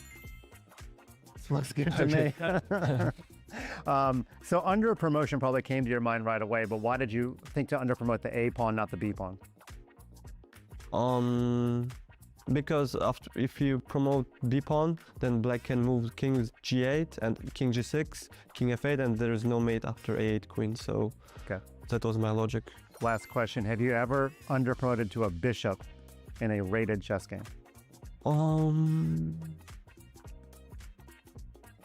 Yeah, I can't recall one, but I assume yes, I had.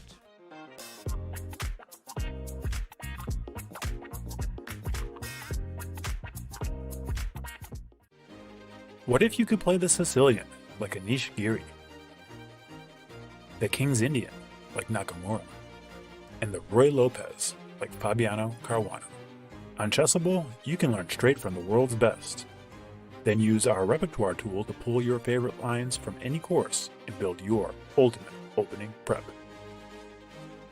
Build your all-star repertoire on Chessable. Okay, this is the Grandmaster A to Z Challenge. There are more than 2,100 Grandmasters who have ever lived. Your job is to name one for each letter of the alphabet A through Z. You can do first or last name. We're gonna give you 3 minutes. Get set, go. Aronian.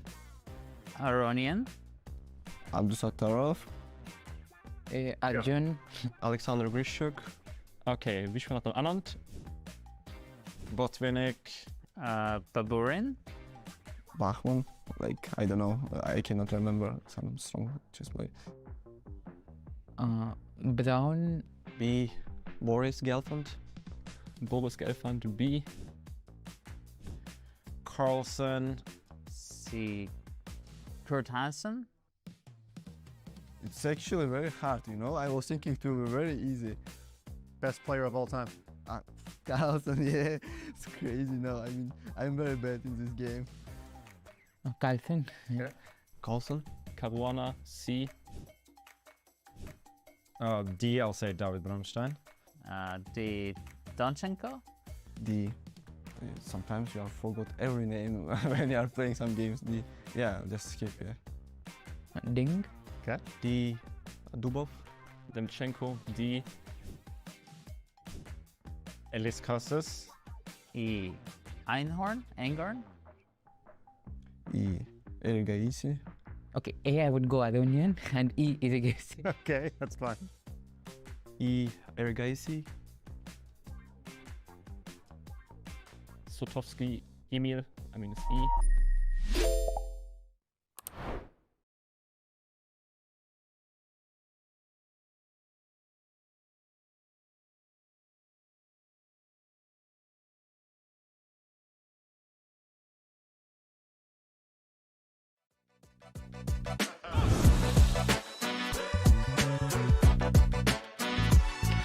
This is the grand final of Chess.com's King of the Hill Championship. I'm Jon Ludwig Hammer, and I'm joined by Benjamin Bock. And Benjamin, Bhavesh so far undefeated, but he's coming up against one of the greatest, highest rated normal chess players we've ever seen in these community variant series. Is Andreykin going to take it down? I think yes. He is much higher rated than classical chess. That should count for something. That being said, Bhavesh has won every single match, won 3-1 against Toivo, as we can see from the bracket. So he is a tough cookie. And Dimitri has to win 2 matches, so he has a pretty tough task ahead of him. Personally, I think Bhavesh is going to take this. I think his performance against Kainanen was just so impressive. And here we are going into a space advantage for Mr. Andreykin with the white pieces. Can you really play such positional style in King of the Hill?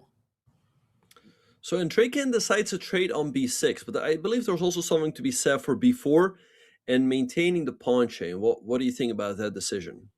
I definitely thought he was going to try and clamp down on Black's position using his pawns, as you say. I'm surprised by this development. All right, so he takes an e5, bishop takes plate. White should be a little bit better here. We see that White's bishops are more active than Black's bishops. I suppose he's going to keep playing normal chess for a while, or do you think he's going to do the King of the Hill specialty with perhaps an early f3 here? Well, bishop takes knight and queen to g4 seems so tempting to me. Or this right away, as f6 is not available. Okay, knight f6 back, losing 2 tempi, queen h3. I mean, I think you can just win this through normal checkmating matters, right? Queen h6 now? Yeah, you're gonna have to go maybe rook e8 and bishop f8. Yeah, but on the other hand, maybe that's good enough. Yeah. Okay, he's hanging in there. Okay, so f3. You know what he's cooking. The king is gonna get involved. Okay. No draw. I guess I think he's gonna draw back to h3 is my guess. F4 would be my thinking. Okay, 97. b5. All right, so we see Banesh gaining space on the queen side. a3, not sure how I feel about that one. Now knight b6 to c4 is going to be annoying. Bishop f6. The white queen on the edge of the board is actually really misplaced. And yeah, right now, as the center opens up, the awkward placement of white's queen is really coming into, is really showing its, well, problems. Mm-hmm. See, trade on d4, knight b6, heading to the c4 square, b3 played. But queen e7, perhaps hitting this. I mean, Andreykin is getting outplayed in the chess part. It's not even the trickery of getting the king into the center. Right now, he's really struggling keeping up with the chess strategies of it all. Okay, but queen g3 is a move I like quite a lot. I assume he's aiming to meet queen takes a3 with queen c7, creating a double attack on the knight and the bishop. So let's see what Banesh will do here. By the way, Andreykin up. Wow. Oh my gosh. What a move. That's fantastic. Wow. Nice find there by Banesh. If you take the knight, you lose a piece back as the bishop will be under attack, and it's not going to be able to hang on to the knight on e2. Queen f4. And I suppose if knight b2, he just drops back. You cannot take, as then you lose the bishop and you get mated. But Andreykin up 50 seconds on the clock. Wow. And also the bishop Andreykin has posted close to the black king is super annoying for like many reasons. This is too much. He's got wait, queen f5, you're just getting checkmated, no? GG. Oh wait. Check king. Wait. King f1? King h1 could work. No, king h1, then there's queen takes g1. Queen takes g1. But king f1? But he could have taken the rook. He could have taken the rook. f3? Okay, wait, gf? Gf? Isn't this winning? Maybe, but he could have just taken the rook. Oh, and 93. Yeah. Now the king is getting away, and there's still crazy attacks going with the white queen. All right, so king f1 played, and you're getting checkmated, because if you go rook e4, I think we just take an f6. So Andreykin is winning the first game here. Wow. But I feel like that attack was brilliant from black. He just couldn't figure out how to make it all work together. Okay, he's winning the queen, and the king is not making it to the middle. Yeah, Andreykin has this very much under control. Yep. Just taking out every single one of the opponent's piece. But it was a good fight. And Bhavesh was certainly showing that he is no slouch, and I'm convinced he had the advantage there. Perhaps. Yeah. No, I believe he had a move queen takes c1 was available, but he missed it. Anyway, we're off to game number 2, and Andreykin plays the Stonewall once again. Yeah, and the counter Stonewall here from white, also using the pawns to influence the center of the board. Last time Mitraba did this, then Andreykin actually ended up losing without much of a fight. So let's see how he deals with this. I don't think we're going to see that pawn to b5 move we both criticized this time around. Yeah, I think what you do here with black is like you put the queen on g5, okay, you trade, and then you play bishop e8, and I think it's kind of a draw. Like, I would maybe still prefer white, but I don't think there's a meaningful way to make progress. Yeah, well, we'll see. Queen to f4 is coming, and then pawn to g4 afterwards. I like queen f4, and I don't think black should take, because then white's going to get their king to e3, and then you're always going to have to watch out for the sacrifice. So, queen e7 feels like a concession. I think you just stay. Oh, he does retreat. King e1. I would pick white, though, but probably a draw. Okay, goes b6, perhaps. I'm kind of surprised white didn't try to kind of prevent pawn to b6. It feels like there were more pressing matters than moving the king over. Like, so do we go b4 here? But after b4, perhaps take queen b7. Yeah. That seems annoying. You always have queen f2 to be safe. And then queen d2, yeah. Listening to our great commentary. No, I mean, obviously the players are not, but queen d2 holding things together. a5, okay. Andreykin is making a good case for this situation, even though all of his central pawns are on the same color as his bishop, all on the light squares, which normally is very, very bad. But he's making a good argument for kind of being able to create threats with the queen, invasions and such. 4, getting that pawn a3, which is going to be annoying. Queen b2 played. I'm very impressed by Bavesh here with the white pieces, managing to keep Andreykin's pace. Because Andreykin usually uses the clock as a weapon. Managing to stay on pace is not an easy task. All right, so what do you think about h4 here? And in case, like, do you think black should be interested in going g5? Yes. Ooh, wait, can you take a 92? That's a very controversial, interesting move. And you would say, like, oh no, that's just terrible. Well, what? Yeah, wait, take a 92. It actually could work. I'm amazed he's actually considering it, because I would have probably just retreated the queen. It's very human to avoid the queen trade when our opponent is kind of actively seeking it out. Oh, it's a long maneuver, but if the bishop gets there, it gets kind of nasty. Queen c3. Oh, and Andreykin is like, go ahead. Wow. At least this time he managed to improve the positioning of his bishop, but that improvement may actually lead to the bishop just being captured. It's game over, right?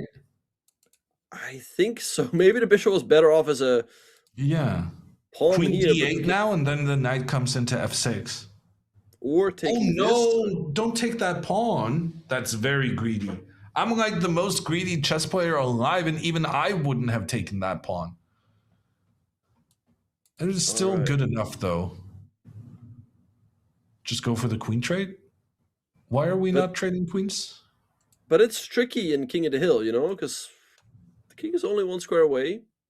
Yeah, but getting rid of our own pawn might actually increase our chances to get the king in there, right? Because black's king has no access. Wow, he just sacrificed that bishop. Why is white not going for the queen trade? I think he's doing a great job. That being said, queen d3, not okay. Check. Okay, I probably would have tried to defend some of those pawns around my king. And also, Bavesh is down 20 seconds on the clock. This is not over yet.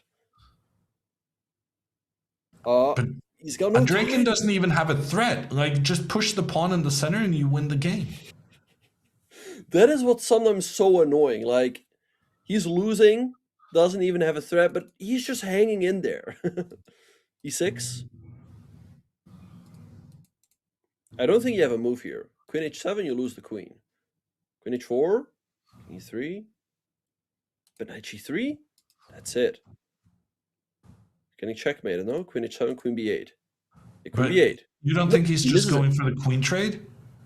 I would just go queen f7. Just trade the queens. I would have gone queen b8 and pick up the queen. Well, it's easy to say that when you're able to see tactics. As someone who doesn't see tactics, I would settle for just. Is there some stalemate here? No.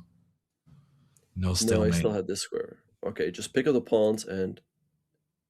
He knows Wow, how the what game a works. game by Banesh. I mean, pretty impressive that he, for the most part, outplayed Andrakin on the board. Yeah, I feel like Andrakin did a lot of hurt to himself there with that bishop maneuver away from his own king. But yeah, I think this has definitely discouraged Andrakin from using that Stonewall setup because now he's gotten some hurt from two of the Indian players, both the Indian participants in this final. Mm-hmm. Yeah, I don't know how I feel about the Stonewall. It feels like perhaps the positional risks you take in a normal chess sense are perhaps a bit too big. And here we see Bavesh taking a page out of Toivo's book, where he plays this Queen's Gambit Decline. Or was it Mitraba? Who played this? Was it Mitraba or Toivo? I think Mitraba, right? But the thing is, you're down 15 seconds on the clock, so that strategy of keeping up on the clock hasn't really worked out. And Draken's moves feel very straightforward here. Yeah. No, I like White. White is just a little bit more active. Right, is not on e5. It's more active than its counterpart on f6. These bishops, of course, putting some nice pressure in the middle. So I think he's just a little bit better based on piece activity. Now he's even threatening a pawn on the edge of the board, using his queen there. Okay, rook takes. Surely there's some tactics now, right? So after rook takes, I guess bishop to e5. It's just gonna increase. Or do you trade first? I think bishop e5 first. Okay, he's up 30 seconds on the clock. Queen b3 played, hitting the auto. That's not a threat. Now it is, though. Now, this looks unpleasant. If you're black here against Andrakin, you're not enjoying this game. b5, good move, though. Ooh, that rook is trapped, I'm not but sure not we the end of the want world. that rook. Andrakin is out here playing chess, but there is some potential for the black pieces to utilize that, or the king in particular, to utilize the d5 square that's now going to become vacant. Yeah, I think Bavesh should not mind this at all. Just take out the d-pawn, go perhaps knight e5, f6. Okay, wow. Andrakin takes it right away, but I'm not sure about that. Knight e5, yeah. f6, king f7. Yeah. Queen g4, threatening checkmate.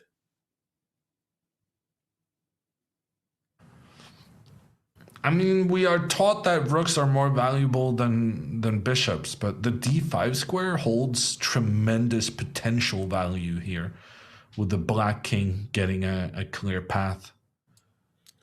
I actually... Okay, wait, f6 hangs a pawn, so... Can I do that? f3, nice move. Okay, king f2. No, I think queen c8. No? Before, nice moves by Banesh, creating some counterplay. Do we go one step further with king e3? We're only one square away, yeah? What? No, this is king of the hill. Take. I mean, one thing is that you're calling it, but the other thing is that it's actually happening. Queen king of the e6 hill. maybe. Queen e6. d5, GG. It's king of the hill. d5 anyway? Yep. Bishop. You're in awe, right? Wait, is he just winning here? Wait. I don't understand what your next move is. Maybe just queen e5? No. Yeah, but I, I think you go bishop f8. Queen e5, f6, maybe.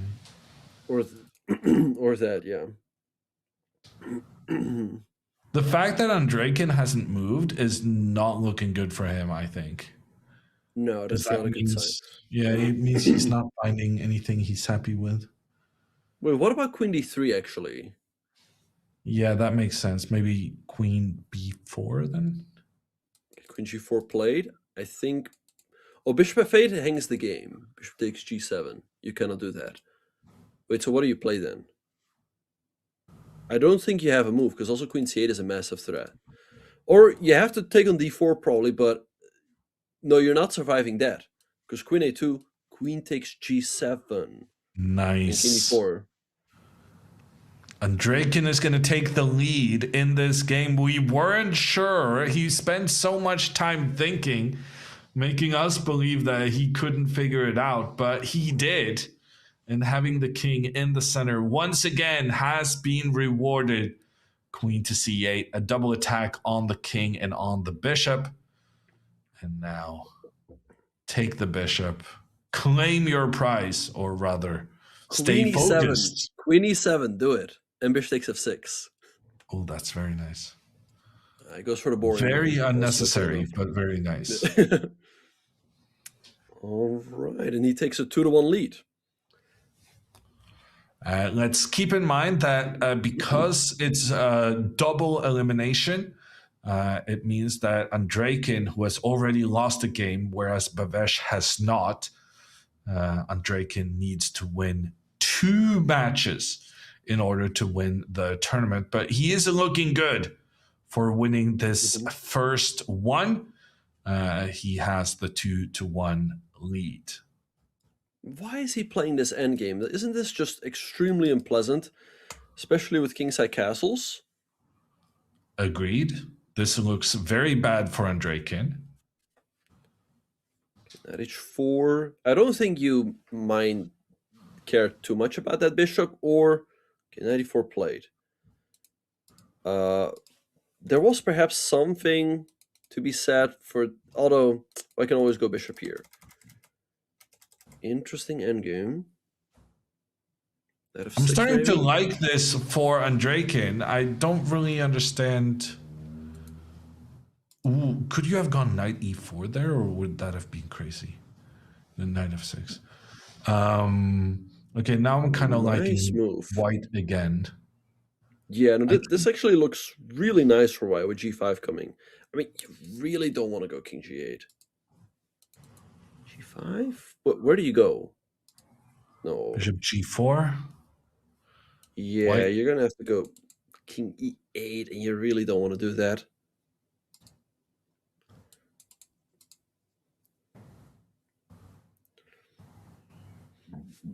No, this looks terrible for black. I think, like, in normal chess, white's maybe close to winning. If you can, let's say, double up the rooks. Close to winning. It's just over in normal chess, right?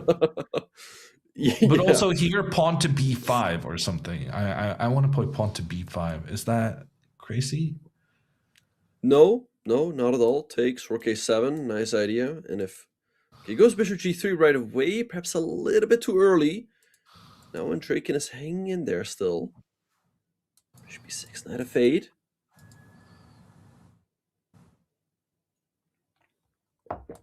Rook c8 probably. Yeah, I don't know why. Andreykin hanging in there. Not over yet. Bishop h5, g6, only move. Okay, knight f... How do you entangle here with black? Or okay, he goes knight f8. This is such an ugly position for black, but he's still in there. Honestly, I would have moved the king there, because I don't see a single move for Andreykin. I think that could have been... I guess you have the bishop back. What about this idea? Like, you know, what about king here, here, here? Move the bishop. It's not completely insane. It's a pretty I mean, of all your attempts of getting the king involved early, this is the most sane one you've had so far. That is a clear path into the only open square in the center, and black's king and black's pieces are just not participating and are unable to counter that idea.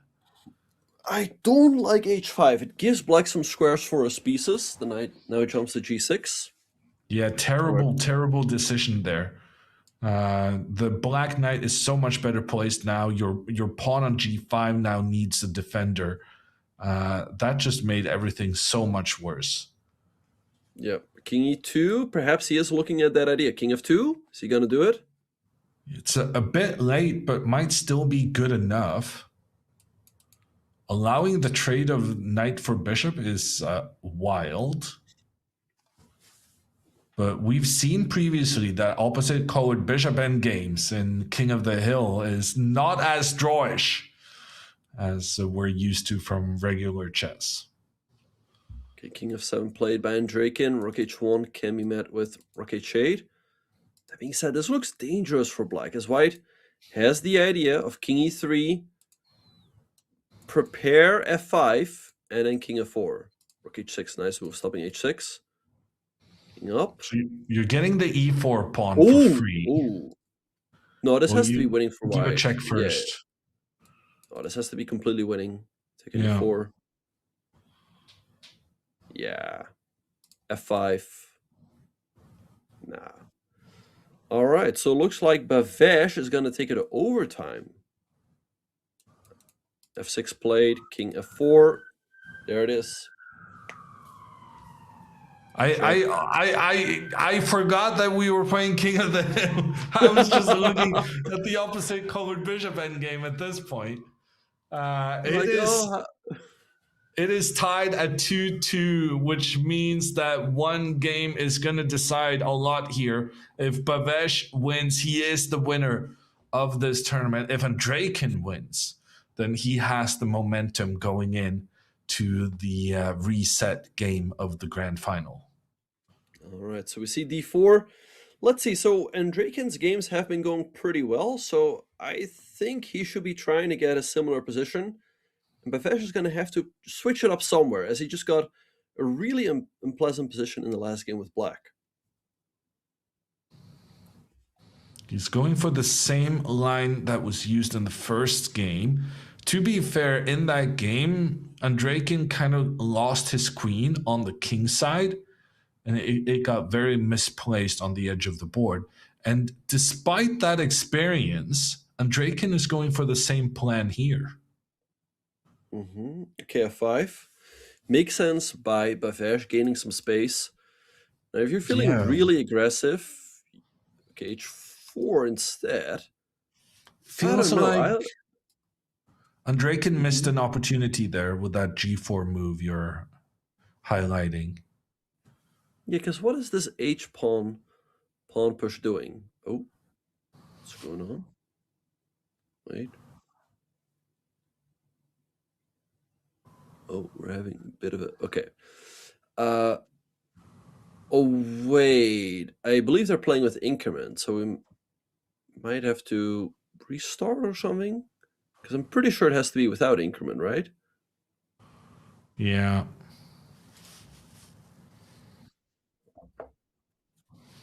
Okay, we are going to have a restart of this game. Like Mr. Bach pointed out, the game was being played with increments, and there's also reports of a disconnect. So we're not sure whether they will keep playing this game or whether we have to start over. For the moment, it does seem like moves are coming in.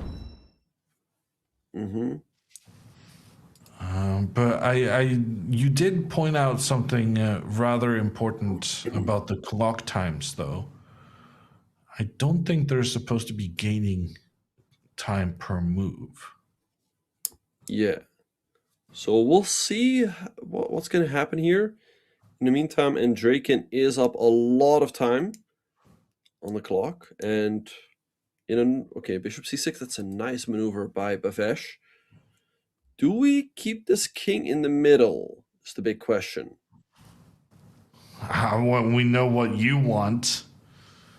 You're always keeping your kings ready to walk up the board.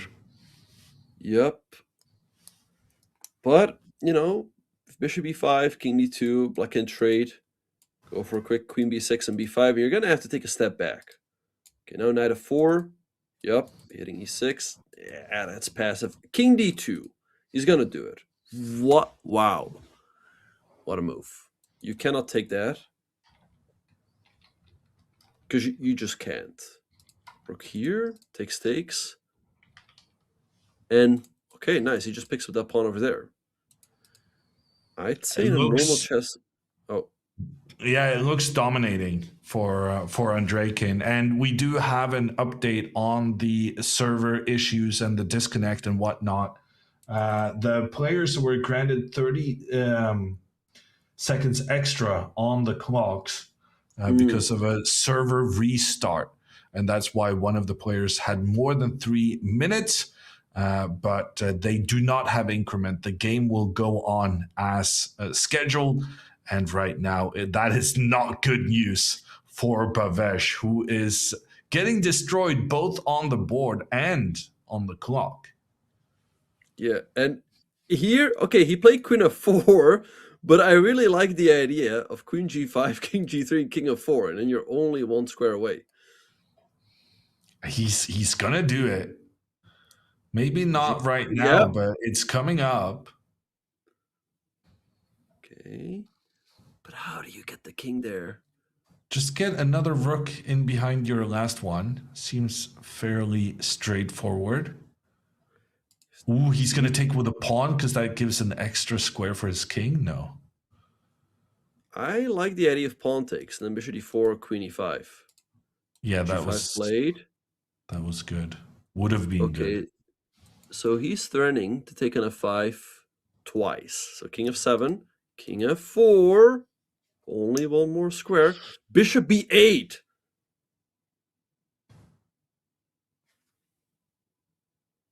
Yeah, that's going to do it. That's it. Yeah, no, I was kind of sitting here being like, oh, this feels unnecessary to get the king into trouble because you're winning so easily anyway. But it was effective. The bishop clears the way for the king. Andraken wins the first match of the grand final. He needed a tiebreaker to do it.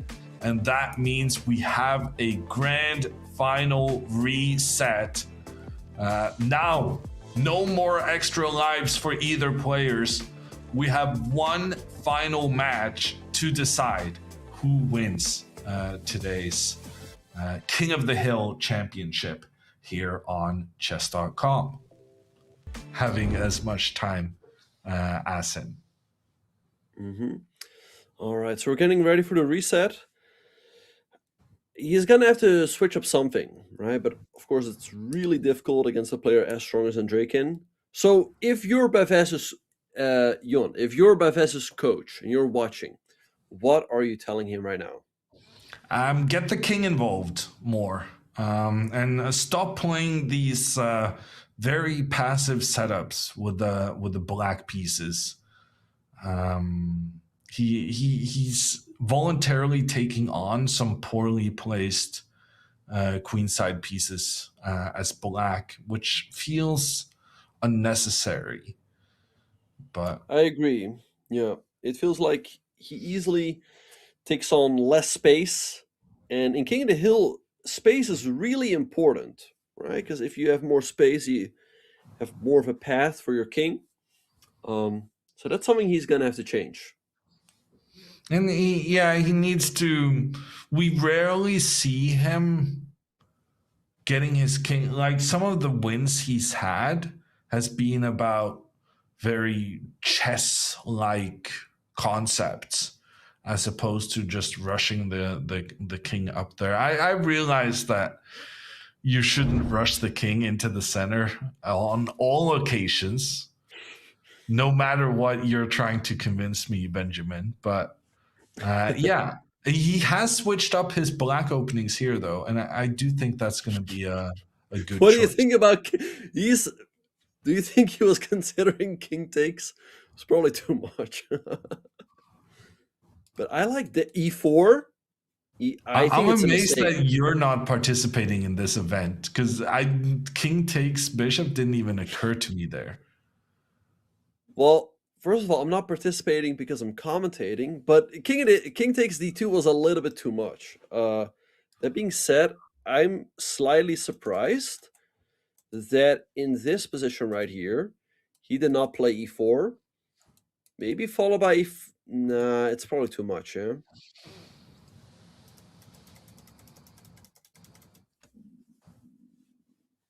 Okay, do you take that or keep the structure as is?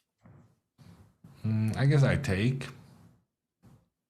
I don't know if I said that quickly enough for getting Andraken's kind of answer. I'm kind of liking what black is doing here because the knight is headed for the d4 square. And it's going to be a very powerful piece there in the center of the board. Yep. In return, white's going to have excellent control over the d5 square. Black goes queen b7, hitting the e4 pawn. So maybe you step the queen up 1. Okay, he goes f3. You know why. Just paving the path. Yeah, and once again, the black king isn't really in a position to get involved. I wonder if you should honestly consider bringing the black king into the center right now. King f2. Ooh, now bishop h3. Is that strategically viable? This also looks good. What about this? King e3? Might be a bit too early, yeah? I would say so, yes. Oh. There he goes. Well, if you go king e3 next, you get hit by b5. Okay, I mean, that wasn't really hiding black's intentions very well, but it did force Andraken to step back. Babesh is actually ahead on time now. Yeah. Just wanted to say, I think queen e3 was not played because of bishop takes e4, and if you take, there's this. Bishop h3 played. All right. White should be a little bit better on the board in normal chess game. Do you take or not? No. Not yet. You want to have the option of taking at some opportune moment. By the way, I think white should go knight c3, and if knight e4, I think you just sack.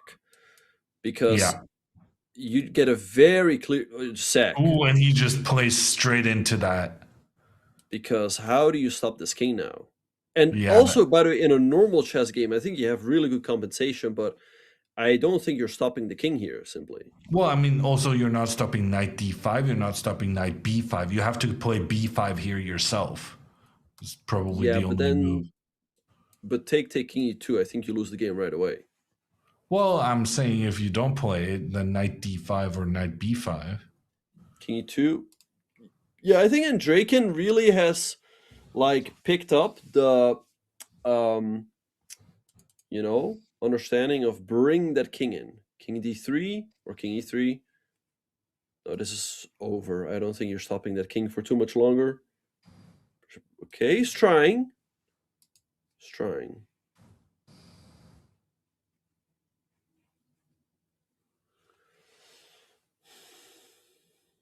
d1 played. But again, and also he's got no time. King g8. Yeah, I was just praising him for being up on time just a little bit while ago, but he played into that rook sacrifice too easily. It was very clear what Andraken was intending, and he allowed his Babesh allowed his opponent to just execute the plan. Yep. Okay, it takes 18 seconds. He takes with the pawn. I don't know. D5. It's surprising taking with the pawn, no? Yeah, he's made some surprising knight takes d5 and king e4. Nope. I'm pretty sure that taking this is winning. But I think he's too focused on getting his king to e4. Yeah, now king e4. All right, so Andrakin wins game number 1. Yet allowing the exchange sack was not good. I think, Jon Ludwig, we've established that you really need a king. You need a pawn in the middle so that your opponent does not have an easy central square to get to. Yeah.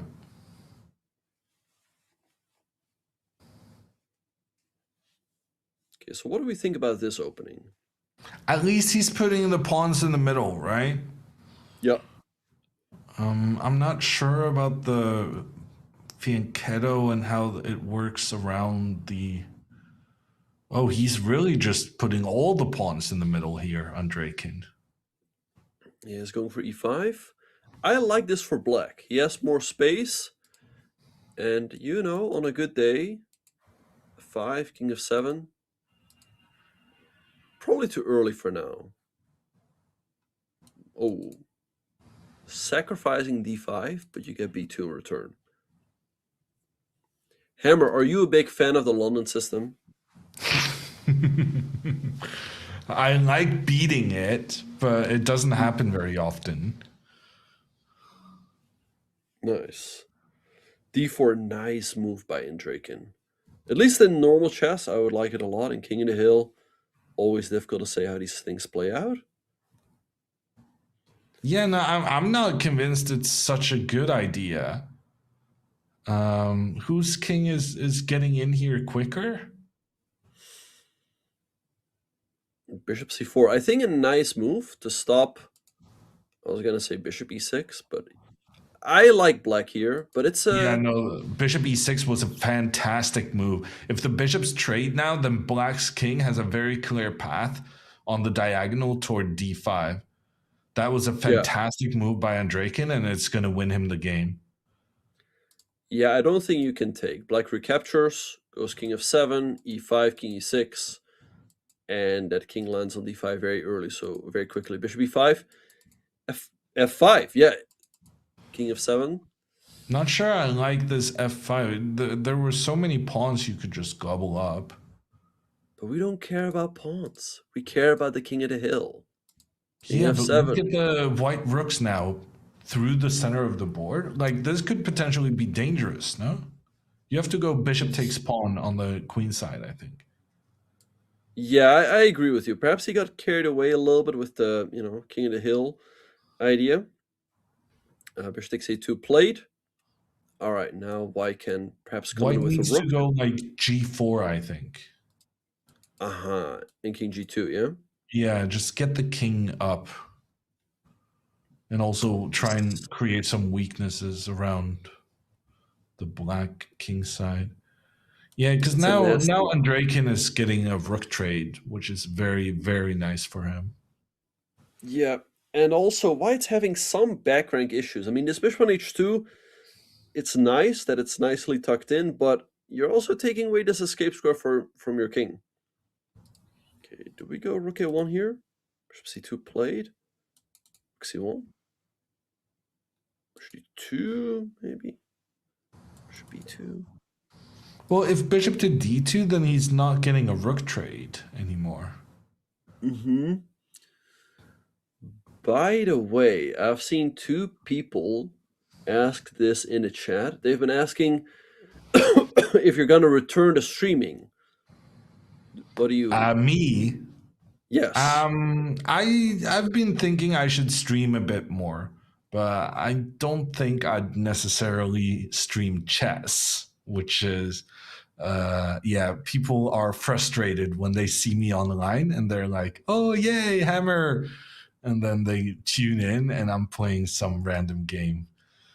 People want me as a chess player, not a variety streamer. And I want to be a variety streamer, not a chess grinder. So there's that. Interesting.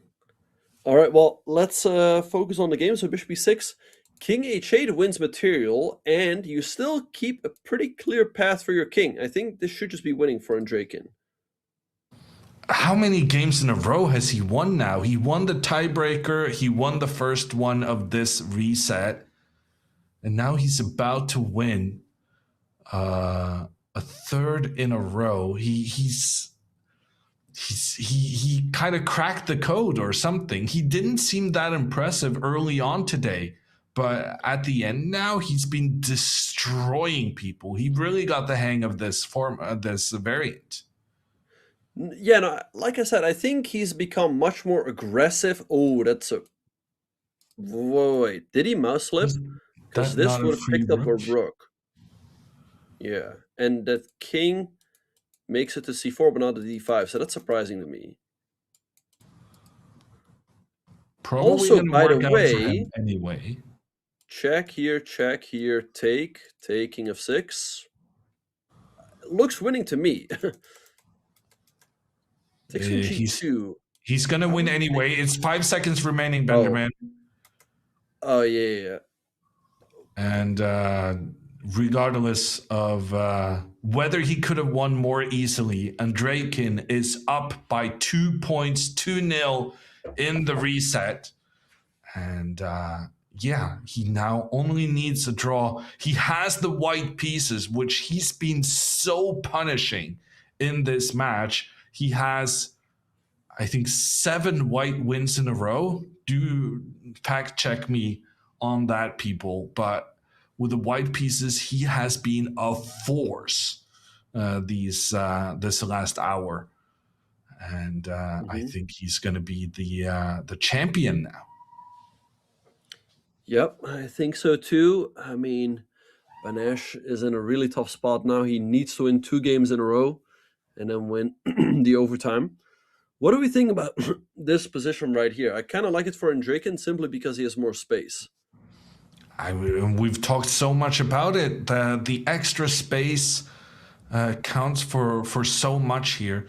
Just get those rooks into the center of the board, then get the knight forward in the center and create a path for your king. This is the kind of position where white's control of the center allows you to bring the king in, even though the queens are still on the board. I was highlighting f4, but he goes f3. Yeah, like you were talking about this earlier, like what? Queen trade? That's disastrous for black here, no?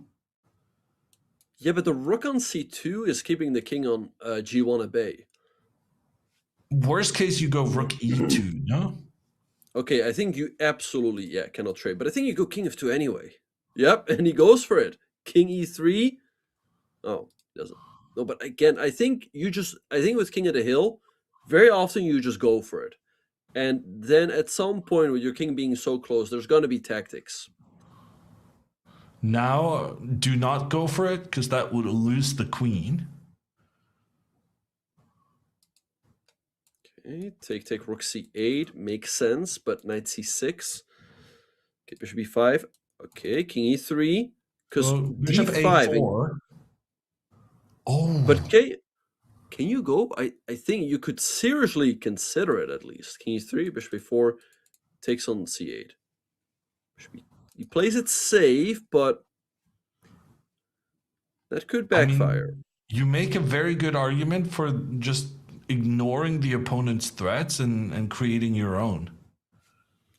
Okay, king e3 now is...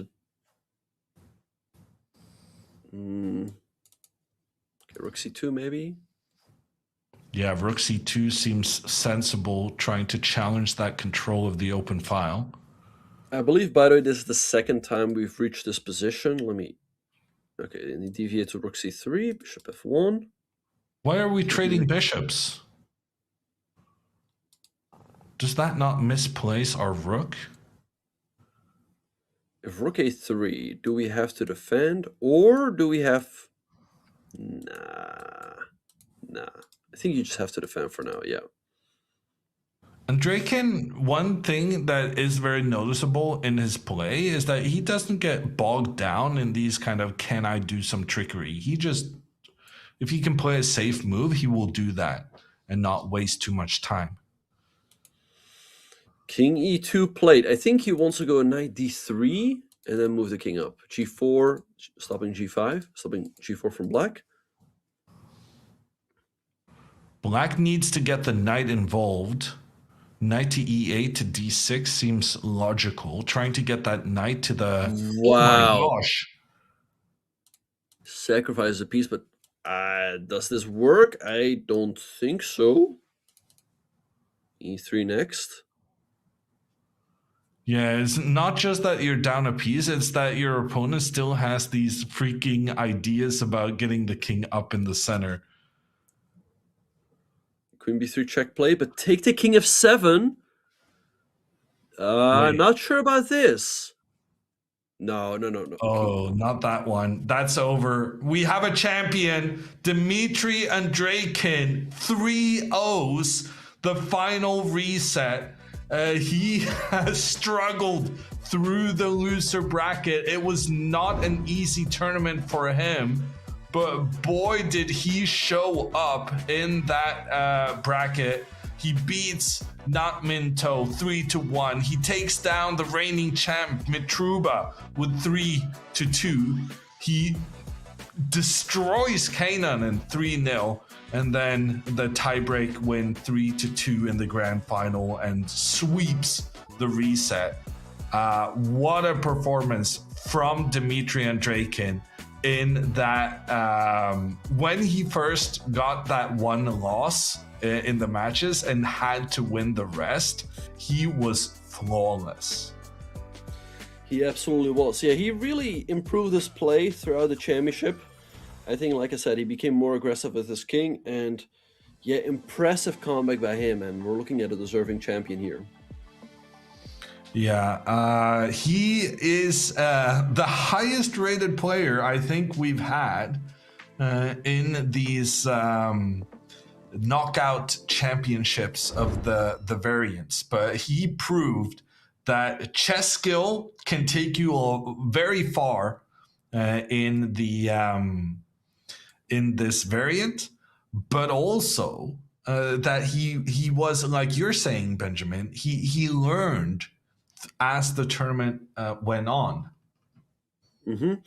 Yeah, no, I mean, I think what chess players are good at is learning from their mistakes, learning from their play, right? That is why good players actually become grandmasters and some even super grandmasters. They play games, and sometimes without even analyzing with the computer, they see like, hey, this works, this doesn't, and they make adjustments quickly on the fly. And I think we saw Andreikin doing that right here. Yeah, an impressive performance from him. A big congratulations from us to him. And we'll see you guys for next month and the next community variants events. But until then, it's bye from us today.